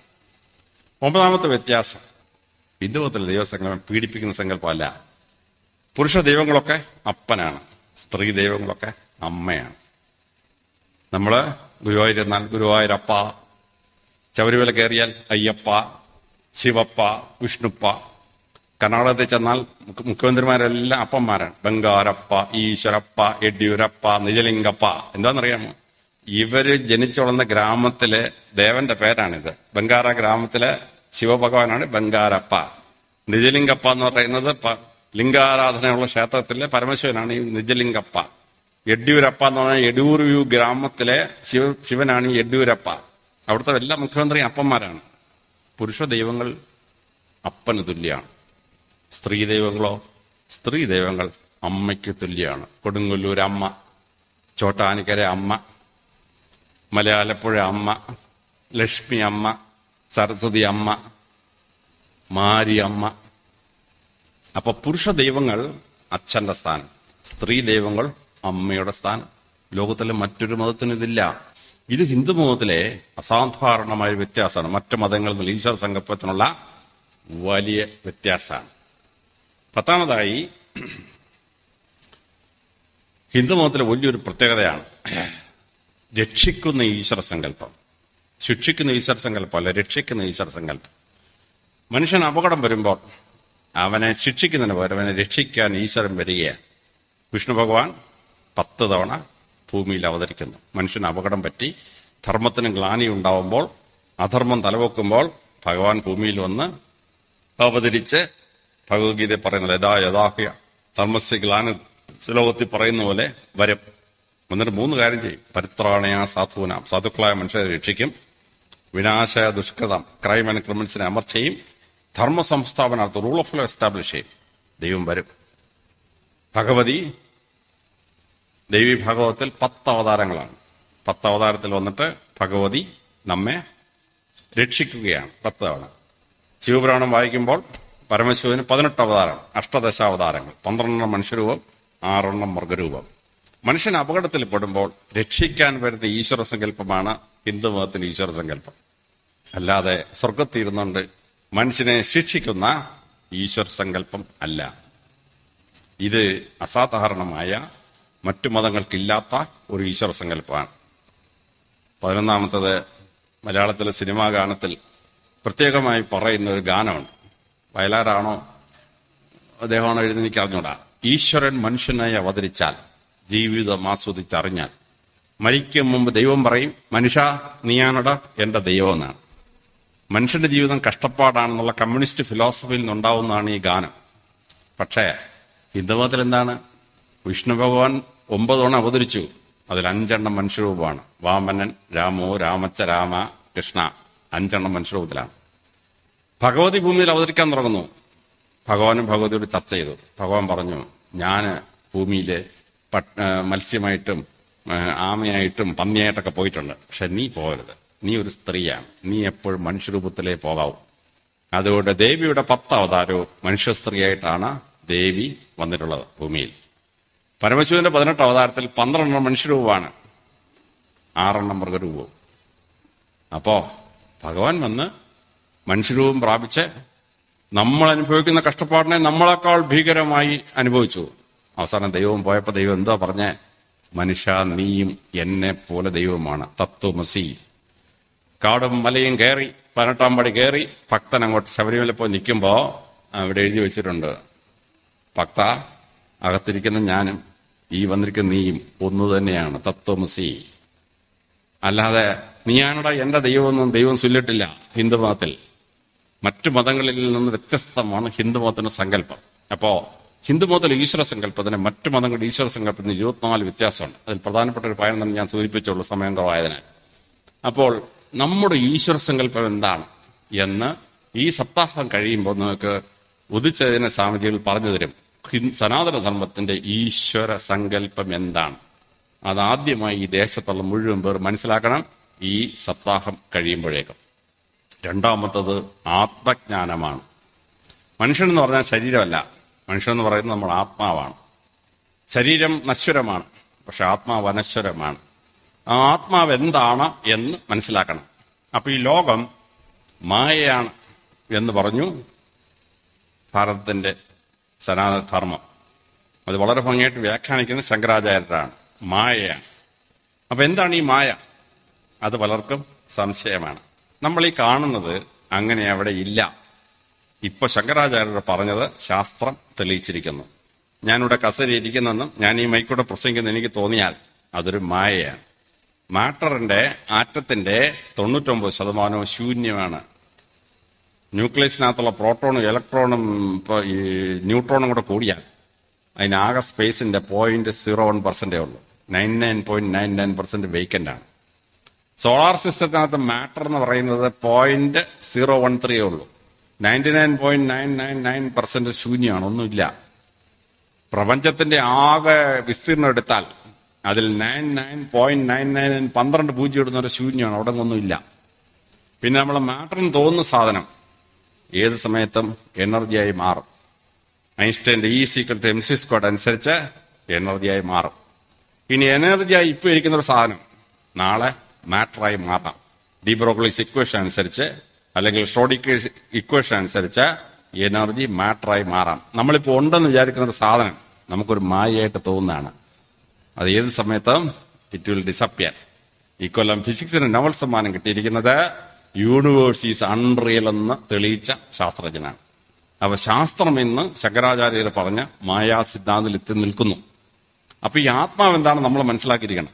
ആത്മാവ് എന്താണെന്ന് നമ്മളെ ഭാഗവത സപ്താഹം തീരുമ്പോൾ കൃത്യമായിട്ട് മനസ്സിലാവും എന്താണ് ആത്മജ്ഞാനം. മൂന്നാമതായി, നമ്മളുടെ ഒരു സപ്താഹം നടന്നാൽ ആ നാട്ടിലുള്ള മുഴുവൻ പേരുടെയും സ്വഭാവം നന്നാവണം. അപ്പൊ ഭാഗവതത്തിനകത്ത് ഓരോ കഥ പറയുമ്പോഴും ഡൂസ് ആൻഡ് ഡോൺസ്, എന്തായിരുന്നു ചെയ്യേണ്ടിയിരുന്നത്, എന്താണ് ശരി, എന്താണ് ചെയ്യാൻ പാടില്ലാത്തത്, ഇതോരോ കഥകളിലൂടെ യുധിച്ചതിന സ്വാമികൾ എന്നൊക്കെ പറഞ്ഞു തരും. 300ഓളം കഥകളുണ്ട് ഭാഗവതത്തിൽ. പക്ഷെ ആ 300 കഥകളെ മുഴുവൻ പറയണമെങ്കിൽ 6 മാസം എടുക്കും. അതുകൊണ്ട് ആ 300 കഥകളിൽ നിന്ന് ഒരു ദിവസം ഒരു 4 കഥ വെച്ചിട്ട് എടുക്കും. അപ്പൊ 28 കഥ പറയും. 28 കഥ പറയുമ്പോൾ ഈ 300 കഥകളുടെ സാരാംശം മനസ്സിലാവും. ആ 28 കഥകളിലൂടെ മനുഷ്യൻ ഈ ഭൂമിയിൽ എങ്ങനെ പെരുമാറണം, നല്ല സ്വഭാവം എന്താണ് എന്ന് നമ്മൾ പഠിക്കും. ഇനി അങ്ങനെ പഠിക്കുന്നത് കൂടാതെ നമുക്ക് ഭാഗവതത്തിൽ പുനർജന്മ കഥകൾ പറയും. ഇവൻ ഇങ്ങനെ ആയപ്പോ എന്താണെന്നറിയാമോ, ഗജേന്ദ്രൻ ആനയായപ്പോ ജനിച്ചത് എന്താണെന്നറിയാമോ, ആ ക്രോക്കഡയില് പണ്ട് ഒരുത്തം പോയി സന്യാസിമാർ കുളിക്കുവാൻ കാലെ പിടിച്ച് പഠിക്കുമായിരുന്നു. അങ്ങനെയാണ് ഈ കാലെ പിടിച്ച് വലിക്കുന്ന മുതലുണ്ടായത്. ഓരോ കഥ പറയാം, ആ സാരാംശം പറയും. ആ പുനർജന്മ കഥയിലൂടെ നമുക്ക് മനസ്സിലാവും ഈ പുനർജന്മം ഒന്നുമില്ലാതെ രക്ഷപ്പെട്ട് പോകണമെങ്കിൽ മര്യാദയ്ക്ക് നല്ല സ്വഭാവത്തിൽ ജീവിച്ചേ പറ്റുള്ളൂ. അതിൽ ചില പുനർജന്മം എനിക്ക് വലിയ ഇഷ്ടമാണ്. ഈ ജന്മത്തിൽ ഭാര്യമാരെ തല്ലുന്ന ഭർത്താക്കന്മാർ അടുത്ത ജന്മത്തിൽ സ്ത്രീയായി ജനിക്കും. എന്നിട്ട് നല്ല തല്ലുന്ന ഭർത്താവിന്റെ ഭാര്യയാവും. എന്നിട്ട് ഈ ജന്മത്തിൽ ഭാര്യയ്ക്ക് കൊടുത്ത അടിയും പലിശയും കൂടെ കിട്ടിയിട്ട് അത് തീർത്തിട്ടേ അടുത്ത ജന്മത്തിൽ രക്ഷപ്പെടുകയുള്ളൂ. എനിക്ക് വളരെ ഇഷ്ടപ്പെട്ടു. നമ്മുടെ ബാങ്കിൽ പൈസ ഇട്ട 9% പലിശയാണ്. വിഷ്ണു ഭഗവാന്റെ പലിശ തന്നെ എനിക്ക് അറിഞ്ഞുകൂടാ. ഇത് ഭഗവത് സപ്താഹത്തിൽ കേൾക്കുന്ന ആ പുരുഷൻ പിന്നെ ഭാര്യയെ തല്ലുകയല്ല. കാരണം ഇതുവരെ തല്ലിയതിന്റെ വാങ്ങിച്ചാൽ മതി. ഇനിയും തല്ലി അതിന്റെ കൂടെ പലിശ അടുത്ത ജന്മത്തിൽ വാങ്ങിക്കണ്ടല്ലോ. മര്യാദയാണ്. ഭരതരാജാവ് അടുത്ത ജന്മത്തിൽ ജനിച്ചു. സിംഹം ഒരു കലമാനെ ഓടിച്ചു. കലമാൻ പൂർണ്ണ ഗർഭിണിയായിരുന്നു. സിന്ധുനദിയിൽ എഴുതി ചാടി പ്രസവിച്ചു. കലമാൻ ചത്തുപോയി. കുഞ്ഞിനെ എടുത്ത് വളർത്തി. ആ കുഞ്ഞിനെ എടുത്ത് വളർത്തി ദൈവത്തിന്റെ കാര്യത്തെക്കാൾ കൂടുതൽ ഈ കലമാൻ കുഞ്ഞിന്റെ കാര്യത്തിൽ ഇയാൾ ശ്രദ്ധിച്ചു. അതുകൊണ്ട് ഭരതരാജാവിന്റെ അടുത്ത ജന്മത്തിൽ കലമാൻ കുട്ടിയായി ജനിച്ചു. ഇതാണ് ഭാഗവതത്തിൽ നിങ്ങൾ കേൾക്കാൻ പോകുന്ന കഥ. പോമറേനിയം പട്ടി മടി വെച്ചുകൊണ്ട് ഉമ്മ കൊടുത്തുകൊണ്ടിരുന്നാൽ അടുത്ത ജന്മത്തിൽ പോമറേനിയം പട്ടിക്കുട്ടിയായി ജനിക്കും. ഇതാണ് പുനർജന്മം. ഉഗ്രം പുനർജന്മമാണ്. മോക്ഷം കിട്ടാൻ എന്ത് ചെയ്യണം? അപ്പോൾ ഭാഗവതം വളരെ കൃത്യമായി പറയുന്നു. പുണ്യം ചെയ്താൽ മോക്ഷം കിട്ടും, പാപം ചെയ്താൽ നരകം കിട്ടും. അപ്പൊ എന്താണ് പുണ്യം, എന്താണ് പാപം? 1000 പേജ് പുസ്തകം എഴുതിയാൽ തീരത്തില്ല. പക്ഷെ ഭാഗവതം ഒറ്റ സെന്റൻസിലാണ് അത് പറയുന്നത്. അത് മലയാളത്തിലൊരു കവി തർജ്ജമ ചെയ്തിട്ടുണ്ട്. പരോപകാരമേ പുണ്യം, പാപമേ പരപീഡനം. ഭാഗവതത്തിന്റെ ട്രാൻസ്ലേഷനാണ് ഈ കവി എഴുതി വെച്ചിരിക്കുന്നത്. പരോപകാരം ചെയ്യുന്ന പുണ്യം, വേറൊരു മനുഷ്യന് ദ്രോഹം ഉണ്ടാക്കിയാൽ പാപം. അപ്പൊ മോക്ഷം കിട്ടണമെങ്കിൽ ഈ പരോപകാരം ചെയ്ത് മോക്ഷം പ്രാപിച്ചതാണ്. അപ്പൊ ഓരോ കഥയ്ക്കകത്തുള്ള സാരം മനസ്സിലാക്കിയിട്ട് നമ്മുടെ സ്വഭാവം നന്നാവണം. 4-മത്തത്, രാജ്യം എങ്ങനെ ഭരിക്കണം, ഒരു മുഖ്യമന്ത്രി എങ്ങനെ ഭരിക്കണം, പ്രധാനമന്ത്രി എങ്ങനെ ഭരിക്കണം. ഭാഗവത്തിലെ വളരെ എളുപ്പം പറയാവുന്ന 5 ഉദാഹരണങ്ങൾ. ഒന്ന്, പൃഥ്വി ചക്രവർത്തിയാണ്. പാകിസ്ഥാനിലെ പേഷവാർ തലസ്ഥാനമാക്കി ഭരിച്ച രാജാവാണ് ഈ ഭാഗവതത്തിൽ പറയുന്ന പൃഥ്വി ചക്രവർത്തി. ഭൂമി ദേവി കാര്യമായിട്ടൊന്നും പ്രൊഡ്യൂസ് ചെയ്യുന്നില്ല. പൃഥ്വി ചക്രവർത്തി ഭൂമിദേവി ഓടിച്ചിട്ട് പിടിച്ചു, കൊന്നുകളയെന്ന് പറഞ്ഞു. ഭൂമിദേവി പറഞ്ഞു, നീ എന്നെ കൊന്നോ, ഞാനും ചാവും, നീയും ചാവും, അത്ര ഉള്ളെന്ന് പറഞ്ഞു. അപ്പൊ പ്രകൃതിയെ സംരക്ഷിക്കേണ്ടതിനെ പറ്റി നമ്മളിപ്പോൾ ഒരുപാട് പ്രസംഗിക്കും. ഭാഗവതത്തിന്റെ ഒറ്റ പ്രസംഗം കേട്ടാൽ മതി, പ്രകൃതിയെ സംരക്ഷിക്കേണ്ടത് നമ്മൾ പഠിക്കും. അങ്ങനെ പ്രകൃതിയെ സംരക്ഷിച്ച് ജീവിക്കുന്ന ഒരു ജീവിതത്തെ പറ്റി, കാർഷിക വ്യവസ്ഥയെ സംരക്ഷിക്കുന്ന ഒരു ഭരണാധികാരിയെ പറ്റി പറയുകയാണ്.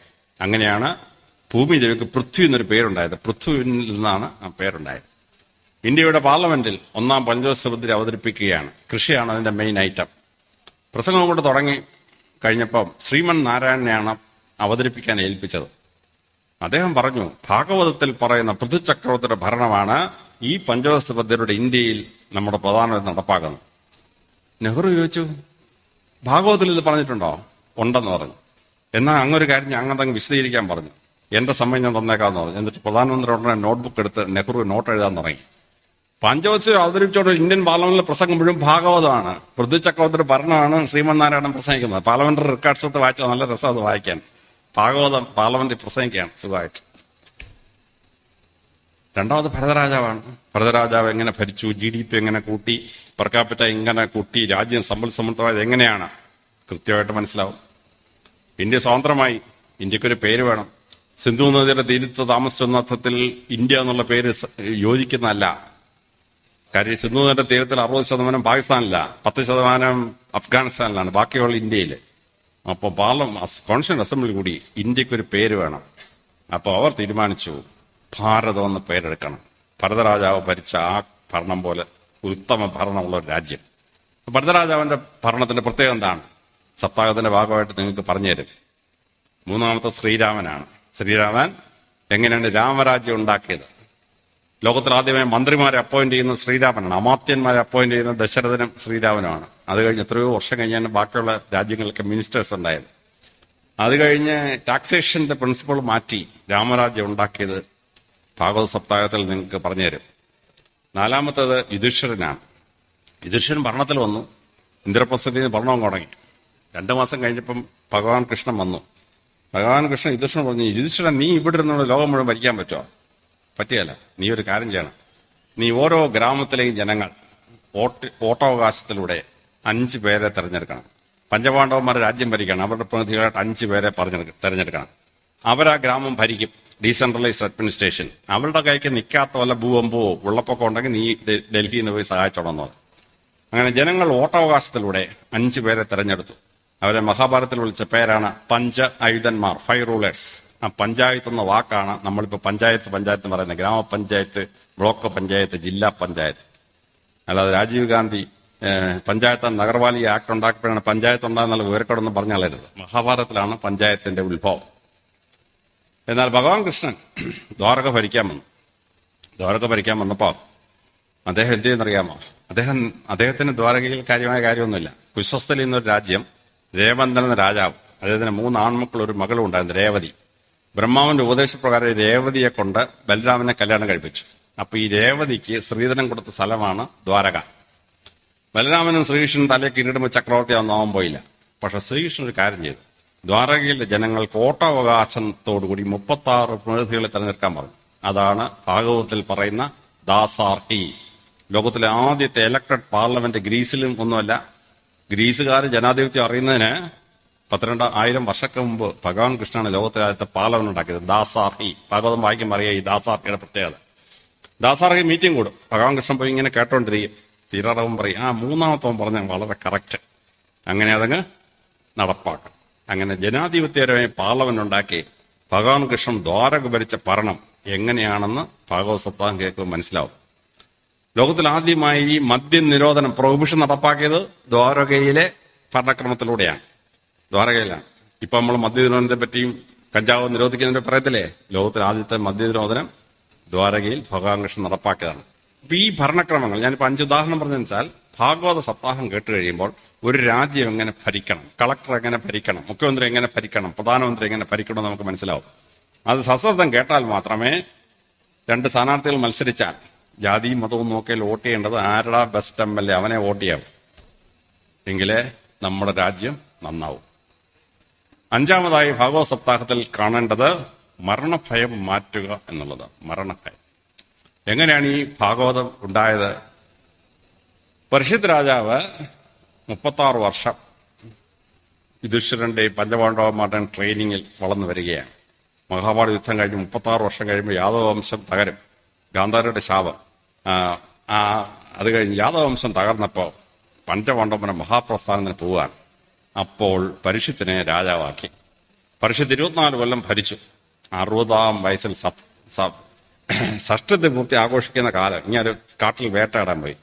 ദാഹിച്ചു കഴിഞ്ഞപ്പോൾ ഒരു സന്യാസി തപസ്സിരിക്കുന്നിടത്ത് വെള്ളം താൻ വന്നു. അയാൾ തപസ്സിരിക്കാൻ അങ്ങനെ കേട്ടില്ല. ചത്ത പാമ്പിനെടുത്ത് കഴുത്തിൽ ഇട്ട് കൊടുത്തു. അത് കണ്ടോണ്ട് ആ മുനികുമാരൻ വന്നിട്ട് ശപിച്ചു, 7 ദിവസം നിന്നെ തക്ഷകൻ കടിച്ച് ചാവുന്നു. ഈ മരണഭയത്തിൽ പരീക്ഷിത്ത് പോയി ഒളിച്ചിരുന്നു. അപ്പോൾ പരീക്ഷത്തിന് പറഞ്ഞു കൊടുക്കുന്നതാണ് ഈ ഭാഗവത സപ്താഹം. ഇനി ദേവി ഭാഗവതമോ? ഇതിനെ വൈരാഗ്യം തീർക്കാൻ വേണ്ടി പരീക്ഷിത്തിന്റെ മകൻ ജനമേജയൻ പോയി സർപ്പസത്രം നടത്തി ഒരുപാട് സർപ്പങ്ങളെ കൊണ്ടു. അതിന്റെ ശാപം കാരണം ജനമേജയൻ 7 ദിവസം മരിക്കുന്ന ശാപം കിട്ടി. അപ്പം മരണഭയം കൊണ്ട് ഒളിച്ചിരുന്ന ജനമേജയന് വേദവ്യാസം പോയി പറഞ്ഞു കൊടുക്കുന്നതാണ് ദേവി ഭാഗവതം. അപ്പൊ ശ്രീമദ് ഭാഗവതവും ദേവി ഭാഗവതവും മരണഭയമുള്ള 2 പേരുടെ മരണഭയം മാറ്റാൻ വേണ്ടി പറഞ്ഞു കൊടുക്കുന്നതാണ്. പക്ഷെ 7 ദിവസം സപ്താഹം കഴിഞ്ഞപ്പോഴോ പരീക്ഷിത്ത് പറയാണ്, തക്ഷകനോ വരട്ടടാ, കടിക്കട്ടടാ, എനിക്കൊരു പേടിയില്ല. മരണഭയം അവന്റെ ശരീരത്തിൽ അങ്ങ് മാറി. ഈ മരണഭയം വന്നാലുണ്ടല്ലോ, അനുഭവിച്ചവർക്ക് അത് മനസ്സിലാവത്തുള്ളൂ മരണഭയം. അപ്പോഴേ ഈ മരണഭയത്തിൽ നിന്ന് മാറ്റി സുഖമായിട്ട് ജീവിക്കണം. ഷേക്സ്പിയർ അദ്ദേഹത്തിന്റെ വിശ്വപ്രസിദ്ധമായ ജൂലിയസ് സീസർ നാടകത്തിൽ സീസറെ കൊണ്ട് പറയിക്കുകയാണ്, seeing the death a necessary end will come when it will come. Bhagavat സപ്താഹം കഴിയുന്ന ഓരോ വ്യക്തിക്കും മരണഭയം മാറി ഷേക്സ്പിയർ പറയുന്ന പോലെ seeing the death a necessary end will come when it will come എന്ന് പറയാൻ പറ്റിയിരിക്കുന്നു. എൻ്റെ ഒരു കസിൻ സിസ്റ്റർ ഉണ്ടായിരുന്നു, മെഡിക്കലുള്ള ഡോക്ടറാണ്. 136 കിലോ ഭാരമാണ്. ഈ സ്ത്രീക്കൊരു 5 അടി പൊക്കേ ഉള്ളൂ. നടക്കുന്നുണ്ടോ ഇങ്ങനെ നടക്കുവാണ്. പല മരുന്നും നോക്കി ഒരു രക്ഷയില്ല. അവസാനം അവരുടെ കൂടെ പഠിപ്പിക്കുന്ന 3 ഡോക്ടർമാർ എന്നെ വിളിച്ചു പറഞ്ഞു, സാർ ഇടപെടരുത്, ഞങ്ങളൊരു ട്രിക്ക് ഇറക്കാൻ പോകാന്ന് പറഞ്ഞു. അവർ 3 പേര് എൻ്റെ കസിൻ സിസ്റ്ററെ വിളിച്ച് പറഞ്ഞു, ചില പരീക്ഷണം കഴിഞ്ഞിട്ട് പറഞ്ഞു, അയ്യോ ഡോക്ടറെ ഞങ്ങൾ പറയാൻ പറ്റത്തില്ല, ഡോക്ടർക്ക് ഒരു 2 മാസത്തേക്കുള്ള ആയുസില്ല. എന്തോ രോഗം അതൊന്നും ഡോക്ടർ അറിയണ്ട, ഡോക്ടർ വിൽപ്പത്രമൊക്കെ തയ്യാറാക്കി എങ്ങനെയെങ്കിലുമൊക്കെ ബാക്കി ശിഷ്ടകാലം ജീവിക്കാൻ പറഞ്ഞു. 2 മാസം കഴിഞ്ഞപ്പോണ്ടല്ലോ ഈ സ്ത്രീ 70 കിലോ ആയി. മരണമായി 2 മാസം മരിക്കുമെന്ന് പറഞ്ഞപ്പോൾ 136 കിലോ ഉള്ള സ്ത്രീ 70 കിലോ ആയി. ഞാൻ അവരോട് പറഞ്ഞു, കൊള്ളാം, നിങ്ങളുടെ മരുന്ന് ഉഗ്രം മരുന്നാന്ന് പറഞ്ഞു. അപ്പൊ ഈ മരണഭയം വന്നാലുള്ളൊരു ഭയങ്കരമാണ്. ആ മരണഭയത്തിൽ നിന്ന് നമ്മളെ മോചിപ്പിക്കും. ഒരു സപ്താഹം, ഭാഗവത സപ്താഹം കേട്ടാൽ 7 ദിവസം കഴിഞ്ഞാൽ പിന്നെ മരണഭയം ഉണ്ടാവില്ല. ഈശ്വരനിൽ വിശ്വസിച്ചിട്ട് സന്തോഷത്തോടെ ഒരു ഡിപ്രഷനും ഒരു സൂയിസൈഡ് ടെൻഡൻസി ഇല്ലാതെ നമുക്ക് ജീവിക്കാൻ പറ്റും. 6ാമതായി ഭാഗവത സപ്താഹത്തിന്റെ ലക്ഷ്യം മോക്ഷം പ്രാപിക്കേണ്ടത് എങ്ങനെ നമ്മളെ പഠിപ്പിക്കുക എന്നുള്ളതാണ്. പുണ്യം സർപ്ലസ് ആയാൽ മോക്ഷം കിട്ടും, മെത്തേഡ് നമ്പർ 1. അതുകൊണ്ട് രക്ഷയില്ലെങ്കിൽ കുറച്ചു കാലം നരകത്തിൽ പോയിട്ട് നമ്മളെ പുനർജന്മം തരും. അവിടെ പുണ്യം സർപ്ലസ് ആയാൽ രക്ഷപ്പെട്ടു. അവിടെയും രക്ഷപ്പെട്ടില്ലയോ, പിന്നെയും ഒരു പുനർജന്മം. ഇപ്പൊ കേരള യൂണിവേഴ്സിറ്റി ഡിഗ്രി കയറുന്ന 3 ചാൻസേ കിട്ടത്തുള്ളൂ. First chance, second and third chance. പിന്നെ വൈസ് ചാൻസലർക്ക് കണ്ടൊരു ഗ്രേസ് ചാൻസ് ഉണ്ടെന്ന് തോന്നുന്നു. 3 ചാൻസ് കഴിഞ്ഞാൽ പിന്നെ പരീക്ഷ എഴുതാൻ പറ്റിയല്ല. ഹിന്ദുക്കളുടെ ദൈവം ഉണ്ടല്ലോ, first chance, second chance, third chance, fourth chance, fifth chance, sixth chance. Ultimately രക്ഷപ്പെടുത്തും. ഹിന്ദു മതത്തിൽ nobody is permanently consigned to hell. നിത്യമായ നരകത്തിൽ ഒരു മനുഷ്യനും വിടില്ല. അവനെ ആത്യന്തികമായി എത്ര ജന്മം തന്നാലോ ആത്യന്തികമായി അവൻ മോക്ഷം പ്രാപിച്ചിരിക്കും. അപ്പൊ ഈ പുനർജന്മങ്ങളിൽ അപകടം പറ്റാതെ എങ്ങനെ രക്ഷപ്പെടാം? ഭാഗവതത്തിൽ 42ഓളം പുനർജന്മങ്ങളുണ്ട്. ഓരോ ഭഗവാനെ കൊല്ലാൻ വരുന്ന ഓരോരുത്തന്റെയും പൂർവ്വജന്മം എന്താണ്, ഈ ജന്മത്തിൽ എങ്ങനെ ഇവനിങ്ങനെ ആയി എന്ന് ഭാഗവതത്തിൽ പറഞ്ഞിട്ടുണ്ട്. യജ്ഞാചാര്യന്റെ സാമ്പിൾ 4 പറഞ്ഞുതരും. അത് കേൾക്കുന്നവർക്ക് മനസ്സിലാവും മോക്ഷം കിട്ടാൻ എന്ത് ചെയ്യണം. ഇനി നരകവർണ്ണനയുണ്ട്. ശ്രീമദ് ഭാഗവതത്തിൽ 28 നരകമാണ്. ദേവീ ഭാഗവതത്തിൽ 76 നരകമുണ്ട്. ഞാനിങ്ങനെ പലതവണ എഴുതി നരകം വായിക്കും, നല്ല രസമാണ് വായിക്കാൻ. അപ്പൊ ഞാന് സ്വർഗത്തിൽ പോകാനുള്ള പുണ്യം ചെയ്തെന്ന് വ്യാമോഹിക്കുന്ന ഒരു വിഡ്ഢി കൂശ്മണ്ടാണ് ഞാൻ. പക്ഷെ എന്തെങ്കിലും കാരണവശാലും ഞാൻ സ്വർഗത്തിൽ പോയില്ലെങ്കിൽ ഞാൻ വീഴാൻ പോകുന്ന നരകം എനിക്ക് ഇപ്പോഴേ അറിയാം. ഘോര കുംഭീഭാഗ നരകം. ബ്രാഹ്മണരെ കൊല്ലുകയും പക്ഷികളെ, മൃഗങ്ങളെ കൊന്ന് ഭക്ഷിക്കുകയും ചെയ്യുന്നവർ പോയി വീഴുന്ന നരകമാണ് ഘോര കുംഭീഭാഗ നരകം. ഞാൻ ഒരുപാട് മട്ടൺ ചിക്കൻ തിന്നിട്ടുണ്ട്. ഞാൻ കറക്റ്റ് അവിടെ ഘോര കുംഭീഭാഗത്തിൽ പോയി വീണിരിക്കും. നിങ്ങളെപ്പോലുള്ള വെജിറ്റേറിയൻസ് എന്ന് പറഞ്ഞാൽ കാണത്തില്ല. അപ്പോ ഈ നരകവർണ്ണൻ എന്തിനാണെന്നറിയാമോ? നമ്മൾ ഈ ജീവിതത്തിൽ ചില കാര്യം ചെയ്യാം, ചില കാര്യം ചെയ്യാൻ പാടില്ല. ഇതെന്ത് ചെയ്യാം, എന്ത് ചെയ്യാമല്ല നമ്മളെ പഠിപ്പിക്കാൻ വേണ്ടിയാണ് ഈ നരകവർണ്ണന. 7 സ്വർഗത്തിന്റെ വർണ്ണന വരും, 28 നരകങ്ങളുടെ വർണ്ണന വരും. നല്ല രസമാണ്. ഈ നരകവർണ്ണന ഒരു ദിവസം സപ്താഹത്തിന്റെ ഭാഗമായിട്ട് കേട്ട് അന്ന് ശ്രദ്ധാപൂർവ്വം കേട്ടോണം നമ്മുടെ ജീവിതം എങ്ങനെ ഷേപ്പ് ചെയ്യണമെന്ന് മനസ്സിലാവും. ഇനി ചില സമയത്ത് നമ്മൾ പ്രാർത്ഥിച്ചാൽ ഈശ്വരൻ കേൾക്കില്ല.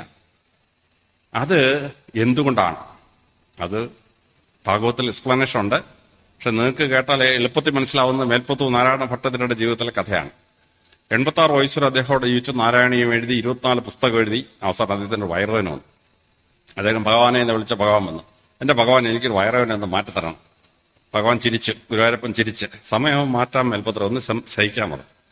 ഒരാഴ്ച കഴിഞ്ഞപ്പോൾ ഇങ്ങോട്ട് അതിലും ഭയങ്കര വയറുവേദന. ഈ മേൽപ്പത്തൂർ വിവരിക്കുന്ന കേട്ടാൽ മനസ്സിലാവും പെപ്റ്റിക് അൾസറാണ്. സമയത്ത് ആഹാരം കഴിക്കാതെ ജോലി ചെയ്യുന്നവർക്ക് ഉണ്ടാകുന്ന സാധനമാണ്. ഇപ്പോഴാണെങ്കിൽ വളരെ എളുപ്പം 2 രൂപയുടെ ഒരു പണ്ടോസ് ഒരു ഗുളിക കഴിച്ചാൽ അതുണ്ടാവില്ല. അന്ന് ഇതൊന്നും ഇല്ല. വീണ്ടും ഭഗവാനെ വിളിച്ചു. ഭഗവാൻ വന്ന്, എന്റെ ഭഗവാനെ ഞാൻ എന്തെല്ലാം കാര്യം ചെയ്ത് നാരായണി എഴുതി, അതെഴുതി, ഇതെഴുതി, എന്റെ വയറുവേദന മാറ്റിത്താ. ഭഗവാൻ വീണ്ടും ചിരിച്ച്, സമയം മാറ്റാൻ മേൽപ്പത്ര മാറ്റത്തില്ലെന്ന് ഞാൻ പറഞ്ഞില്ലല്ലോ, മാറ്റിത്തരാന്ന് പറഞ്ഞു. മേൽപ്പത്തൂർ ദേഷ്യം വന്നു. ഭഗവാൻ പ്രത്യക്ഷമായപ്പം ഗുരുവായൂർ അമ്പലത്തിനും ഫ്രണ്ട് ഗേറ്റ് ഇറങ്ങി 200 മീറ്റർ പോയാൽ മതി ഭഗവതി ഭദ്രകാളിയുടെ ഒരു ക്ഷേത്രമാണ്. അവിടെ ചെന്ന് കാളിയമ്മ എന്ന് വിളിച്ച് കാളിയമ്മ വന്നു കാര്യം പറഞ്ഞു. അപ്പൊ കാളിയമ്മയ്ക്ക് ഒരു പ്രത്യേകതയാണ്. ഇന്ത്യയിലെ എല്ലാ ദൈവസങ്കല്പങ്ങളെക്കാളും ക്ഷിപ്രസാധ്യ, അതായത് ഭക്തന്റെ സങ്കടം കേട്ട ഏറ്റവും ആദ്യം അത് സാധിച്ചു കൊടുക്കുന്ന ആള് കാളി ഭഗവതി. അതുകൊണ്ടാണ് കാളി ഭഗവതിയെ ക്ഷിപ്രസാധ്യയെ നമ്മൾ പുരാണങ്ങൾ വിളിക്കുന്നത്. മറ്റ് ദൈവങ്ങളൊക്കെ ആലോചിക്കും, ചെയ്യണോ വേണ്ടതെന്ന് ആലോചിക്കും. കാളി ഭഗവതി പറഞ്ഞു, നീ ഗുരുവായൂരപ്പൻ്റെ ആളല്ലേ, അവിടെ പറഞ്ഞില്ലേ? അത് പറഞ്ഞിട്ട് ഭഗവാൻ കേൾക്കുന്നില്ല. ഈ ചെറിയ കാര്യത്തിന് നീ വിഷമിക്കേണ്ട, നിന്റെ വയറുവേന മാറിയിരിക്കുന്നതാണ്. വയറുവേന മാറി ഇഞ്ഞാറിഞ്ഞ അഹങ്കാരത്തോട് തിരിച്ചു വന്നു. വൈകിട്ട് 6 മണിക്ക് സന്ധ്യാദീപം കത്തിക്കുമ്പോഴാണ് ഭഗവാൻ വരുന്ന സമയം. ഭഗവാൻ വന്നു. എന്താ മേൽപുത്ര മുഖത്തൊരു സന്തോഷം? എന്റെ ഭഗവാൻ ഒരു വയറുവേന മാറ്റാൻ വന്നു, അങ്ങനെ സഹായിച്ചോ? ഞാൻ ആ കാളിയമ്മ എഴുതി തന്നു. കാളിയമ്മ 2 സെക്കൻഡോട് മാറ്റി തന്നു. ഭഗവാൻ പറഞ്ഞു, ചതിച്ചല്ലോ മേൽപത്തൂരെ, നിനക്ക് പൂർവ്വജന്മത്തിൽ ശകലം പാവം ബാക്കിയുണ്ടായിരുന്നു, നീ അതിന് പകരം പുണ്യം ചെയ്യണമായിരുന്നു. ഇവിടെ പാവങ്ങൾ വന്നപ്പോൾ നീ ആഹാരം വിളമ്പി കൊടുത്തോ? അവർക്ക് എന്തെങ്കിലും ചെയ്തോ? ഒന്നും ചെയ്തില്ലല്ലോ. നീ പുസ്തകം എഴുതി, അതൊക്കെ ഞാൻ സമ്മതിച്ചു. അതുകൊണ്ട് നിനക്ക് ഒരു 2 കൊല്ലം ഈ വയറുവേന നീ സഹിച്ചിരുന്നെങ്കിൽ പൂന്താനത്തെ കൊണ്ടുപോയതുള്ള ജീവനോട് സ്വർഗത്തിൽ കൊണ്ടുപോകാൻ ഞാൻ തീരുമാനിച്ചു. പക്ഷെ നീ പോയി എളുപ്പത്തിൽ സ്മാർട്ടായിട്ട് കാര്യം സാധിച്ചോണ്ട്, അതുകൊണ്ട് നിനക്കിനി 3 ജന്മമുണ്ട്. അടുത്ത ജന്മം നീ ഒരു പാമ്പാവും. ഒരു ദിവസം നാട്ടുകാരിലൊക്കെ തന്നെ തല്ലിക്കൊല്ലും, ആ ജന്മം കഴിയും. പിന്നെ നീ ഒരു കൂളത്ത് ശരിയായിട്ട് എനിക്ക് നിന്റെ ഇലയെല്ലാം കൂടെ പറിച്ച് ഒരു ദിവസം പൂജാരി കൊണ്ടു, അതോടെ അത് തീരും. പിന്നെ നീ ഒരു വണ്ടിക്കാളയാവും, വണ്ടിക്കാരൻ നിന്റെ പുറത്ത് കുറുകെ നിന്നിട്ട് 4 അടിയൊക്കെ അടിച്ച് അത് കഴിഞ്ഞൊരു ജന്മം കിട്ടി നീ രക്ഷപ്പെടും എന്ന് പറഞ്ഞു. ഇത് മേൽപ്പത്തൂർ തന്നെ എഴുതി വെച്ചിരിക്കുന്ന കേട്ടോ, വേറെ ആരും എഴുതി വെച്ചിരിക്കുന്നതല്ല. അപ്പൊ ചിലപ്പോ നമുക്കൊരു വേദനയോ ഒരു സങ്കടമോ ദുഃഖമോ ഒക്കെ ഈശ്വരൻ തരുമ്പം നമ്മൾ പ്രാർത്ഥിച്ചാൽ ചിലപ്പോൾ ഈശ്വരൻ കേൾക്കുകയില്ല. കാര്യം എന്നറിയാമോ? നമുക്ക് മോക്ഷം കിട്ടണമെങ്കിൽ നമ്മൾ ആ സഫറിങ് ചെയ്തേ പറ്റുള്ളൂ. അതുകൊണ്ടാണ് ഇതാണ്. ഇത് ഭാഗവതത്തിൽ ഇങ്ങനെയുള്ളൊരു സാമ്പിൾ കഥ എടുക്കും, എന്നിട്ട് നിങ്ങൾക്ക് പറഞ്ഞു തരും എന്താണ് what is suffering and how we have to suffer, അതെങ്ങനെ നമ്മളെ മോക്ഷത്തിലേക്ക് നയിക്കും.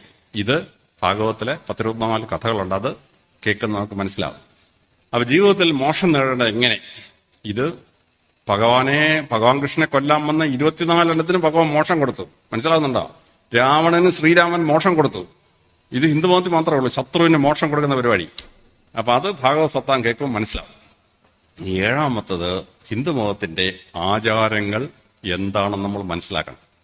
ഭാഗവതത്തിലുടനീളം ഓരോ രാജാവ് ഓരോ സന്യാസിയുടെ ആചാരങ്ങൾ ഇങ്ങനെ പറഞ്ഞു വരും. ഹിന്ദുമതത്തിന് ഏതാണ്ട് 1000-ഓളം ആചാരങ്ങളുണ്ട്. അതിൽ 4-5 എണ്ണം മാത്രം ഞാൻ ഉദാഹരണത്തിന് പറയാം. സനാതനധർമ്മം പറയുന്നു ബ്രഹ്മമുഹൂർത്തെ ഉത്തിഷ്ഠെ, വെളുപ്പിന് 4 മണിക്ക് ഉണരണം. എന്താണ് ഈ വെളുപ്പിന് 4 മണിക്ക് ഉണർന്നാലുള്ള ഗുണം? ഡോക്ടർമാർ ഇപ്പോൾ റിസർച്ച് ചെയ്ത് പറയുന്നു മനുഷ്യന്റെ തലച്ചോറിന് ഏറ്റവും ബുദ്ധി ഉണ്ടാവുന്ന 2 മണിക്കൂറാണ്, വെളുപ്പിന് 4 മണി തൊട്ട് 6 മണി വരെ. അതിന്റെ റീസൺസ് പലതാണ്. അപ്പൊ വെളുപ്പിന് 4 മണിക്ക് എഴുന്നേറ്റ് പഠിക്കുന്ന കുട്ടികൾക്കാണ് റാങ്കും ഫസ്റ്റ് ക്ലാസ്സും A+ ഒക്കെ കിട്ടുന്നത്. അപ്പൊ ഹിന്ദുവൻ നമ്മളോട് പറയുന്നു വെളുപ്പിന് 4 മണിക്ക് ഉണരണം, ബ്രഹ്മമുഹൂർത്തെ ഉത്തിഷ്ഠെ. എഴുന്നേറ്റ് 10 വിരൽ തറയിലോട്ട് അമർത്തി ഭൂമി ദേവിയെ സ്തുതിക്കും. നിന്നെ ചവിട്ടി ഞാൻ നടക്കുന്നതിനോട് ക്ഷമിക്കുമാറാകണം, നിന്റെ ഫലഭൂതാദികൾ തന്നെ ജീവിക്കുന്നതിനെ ഞാൻ നന്ദി പറയുന്നു. നിങ്ങൾ ദിവസം പ്രാർത്ഥിക്കുന്ന 8 പ്രാർത്ഥന. നല്ല രസമാണ്. എന്തുവാണ് ഈ സംഭവിക്കുന്നത്? ഭൂമി ദേവിയെ സ്തുതിക്കുകയാണോ? അല്ല.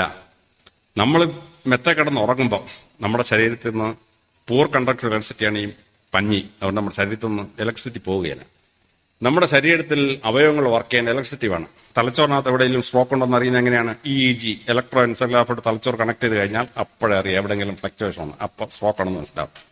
നമ്മൾ ഹാർട്ട് അറ്റാക്ക് ഉണ്ടായത് എങ്ങനെ മനസ്സിലാവുന്നത്? ECG ഇലക്ട്രോ കാർഡിയോഗ്രാമിട്ട് കണക്ട് ചെയ്യും. അപ്പൊ എവിടെയെങ്കിലും ഇലക്ട്രിക് ഫ്ലക്ച്വേഷൻ ഉണ്ടെങ്കിൽ അവിടെ അറ്റാക്ക് ഉണ്ടായി എന്നാണ്. അപ്പൊ നമ്മൾ ഈ കോട്ടൺ മെത്ത കിടന്ന് ഉറങ്ങിയാൽ നമ്മുടെ ശരീരത്തിൽ ആവശ്യത്തിൽ കൂടുതൽ ഇലക്ട്രിസിറ്റി എവിടെയെങ്കിലും സ്റ്റോർ ആവും. സ്റ്റോർ ആയി കഴിഞ്ഞാൽ ലോകത്തിൽ ഹാർട്ട് അറ്റാക്കിന്റെ പകുതി വെളുപ്പിന് 4 തൊട്ട് 8 വരെയാണ്. ലോകത്തിലെ സെർവൽ ഷോക്കിന്റെ പകുതി വെളുപ്പിന് 4 തൊട്ട് 8 വരെയാണ്. അപ്പം രാവിലെ എഴുന്നേറ്റ് ഈ 10 വിരലും ഭൂമിയിലെ തൊട്ട് 8 മന്ത്രം ചൊല്ലുമ്പോഴേക്കും നമ്മുടെ ശരീരത്തിലുള്ള അധിക ഇലക്ട്രിസിറ്റി ഭൂമിയിലോട്ടങ്ങ് എർത്താവും.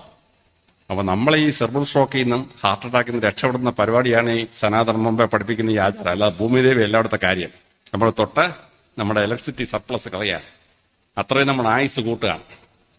അത് കഴിഞ്ഞ് ശൗചകൃത്യങ്ങളൊക്കെ കഴിഞ്ഞ് സൂര്യൻ ഉദിക്കുന്ന സമയം പഞ്ചാംഗം നോക്കിയിട്ട് അപ്പോഴേ കഥ തുറന്ന് പുറത്തിറങ്ങാം. എന്തോ സംഭവം? കള്ളന്മാരിങ്ങനെ പുറത്ത് വെയിറ്റ് ചെയ്യും.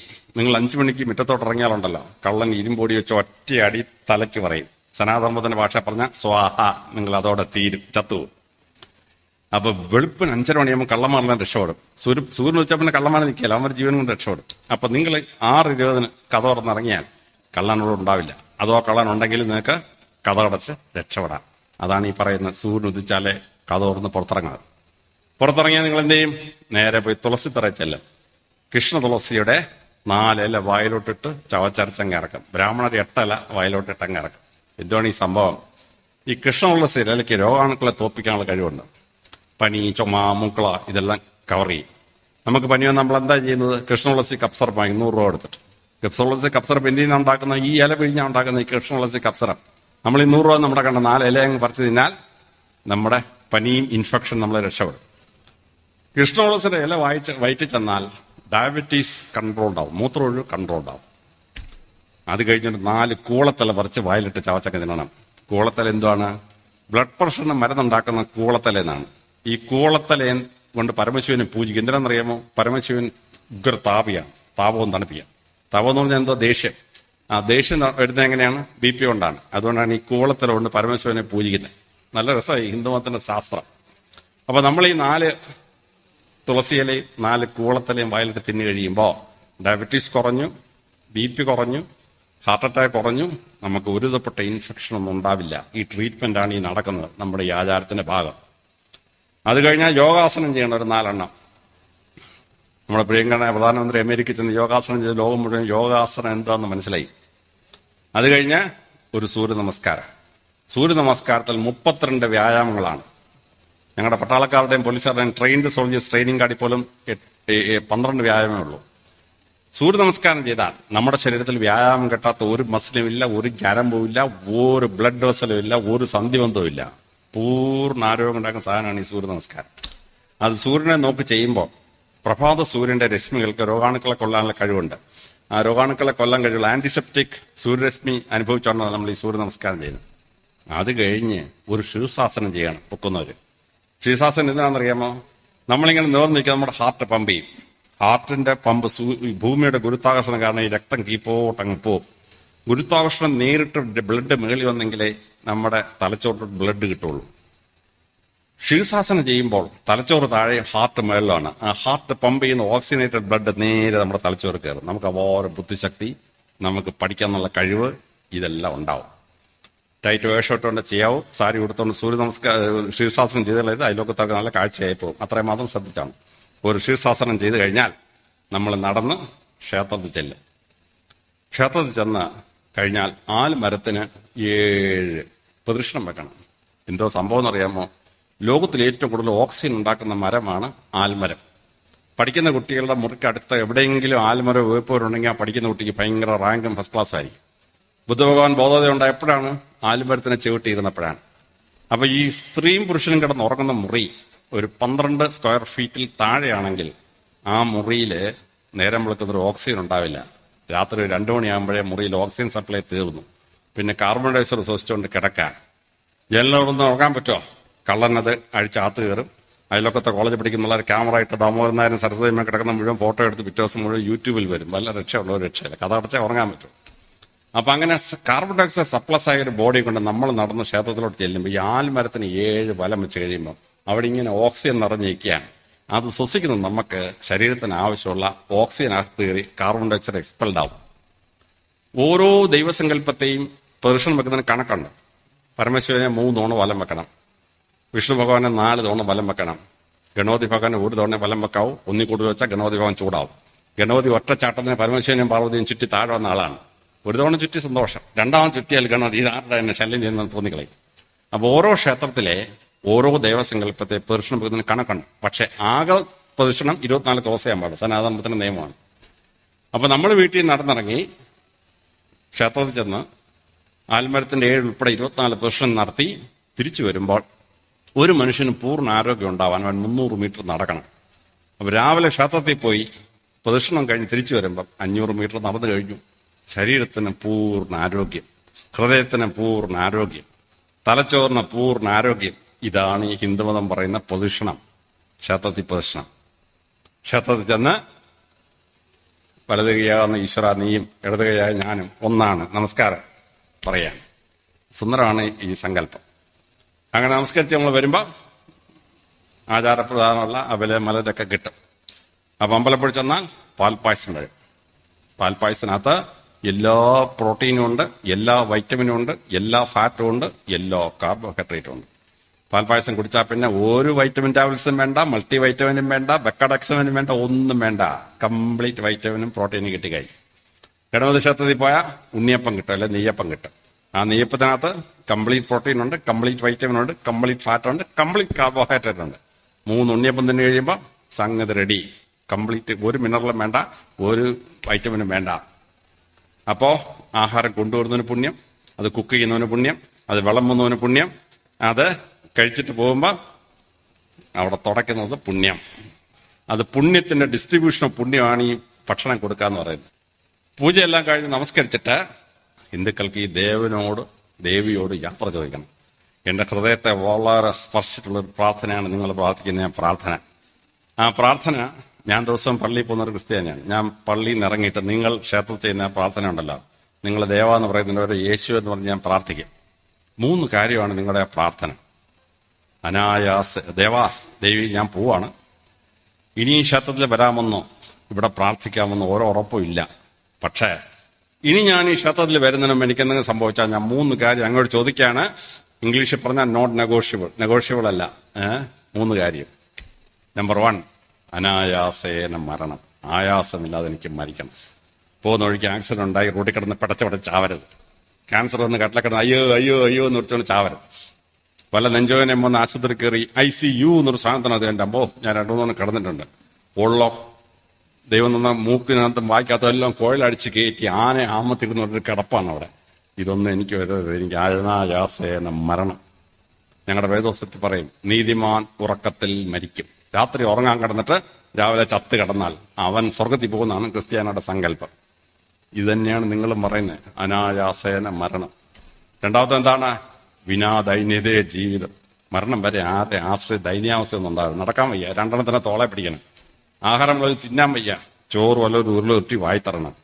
ഈ ഗതികേടൊന്നും ഉണ്ടാകരുത്. പിന്നെ മോന്റെയോ മരുമോടെയോ ശമ്പളത്തിൽ ജീവിക്കാൻ്റെമ്പോ ഇതുപോലൊരു ഗതികേട് വേറെയില്ല. പോലീസ് ഒരുപാട് കഥ കേട്ടിട്ടുണ്ട്. വിനാദൈന്യത ജീവിതം. 3ാമത്തെ സംസ്കൃത ചൊല്ലാൻ എനിക്ക് അറിഞ്ഞൂടാ.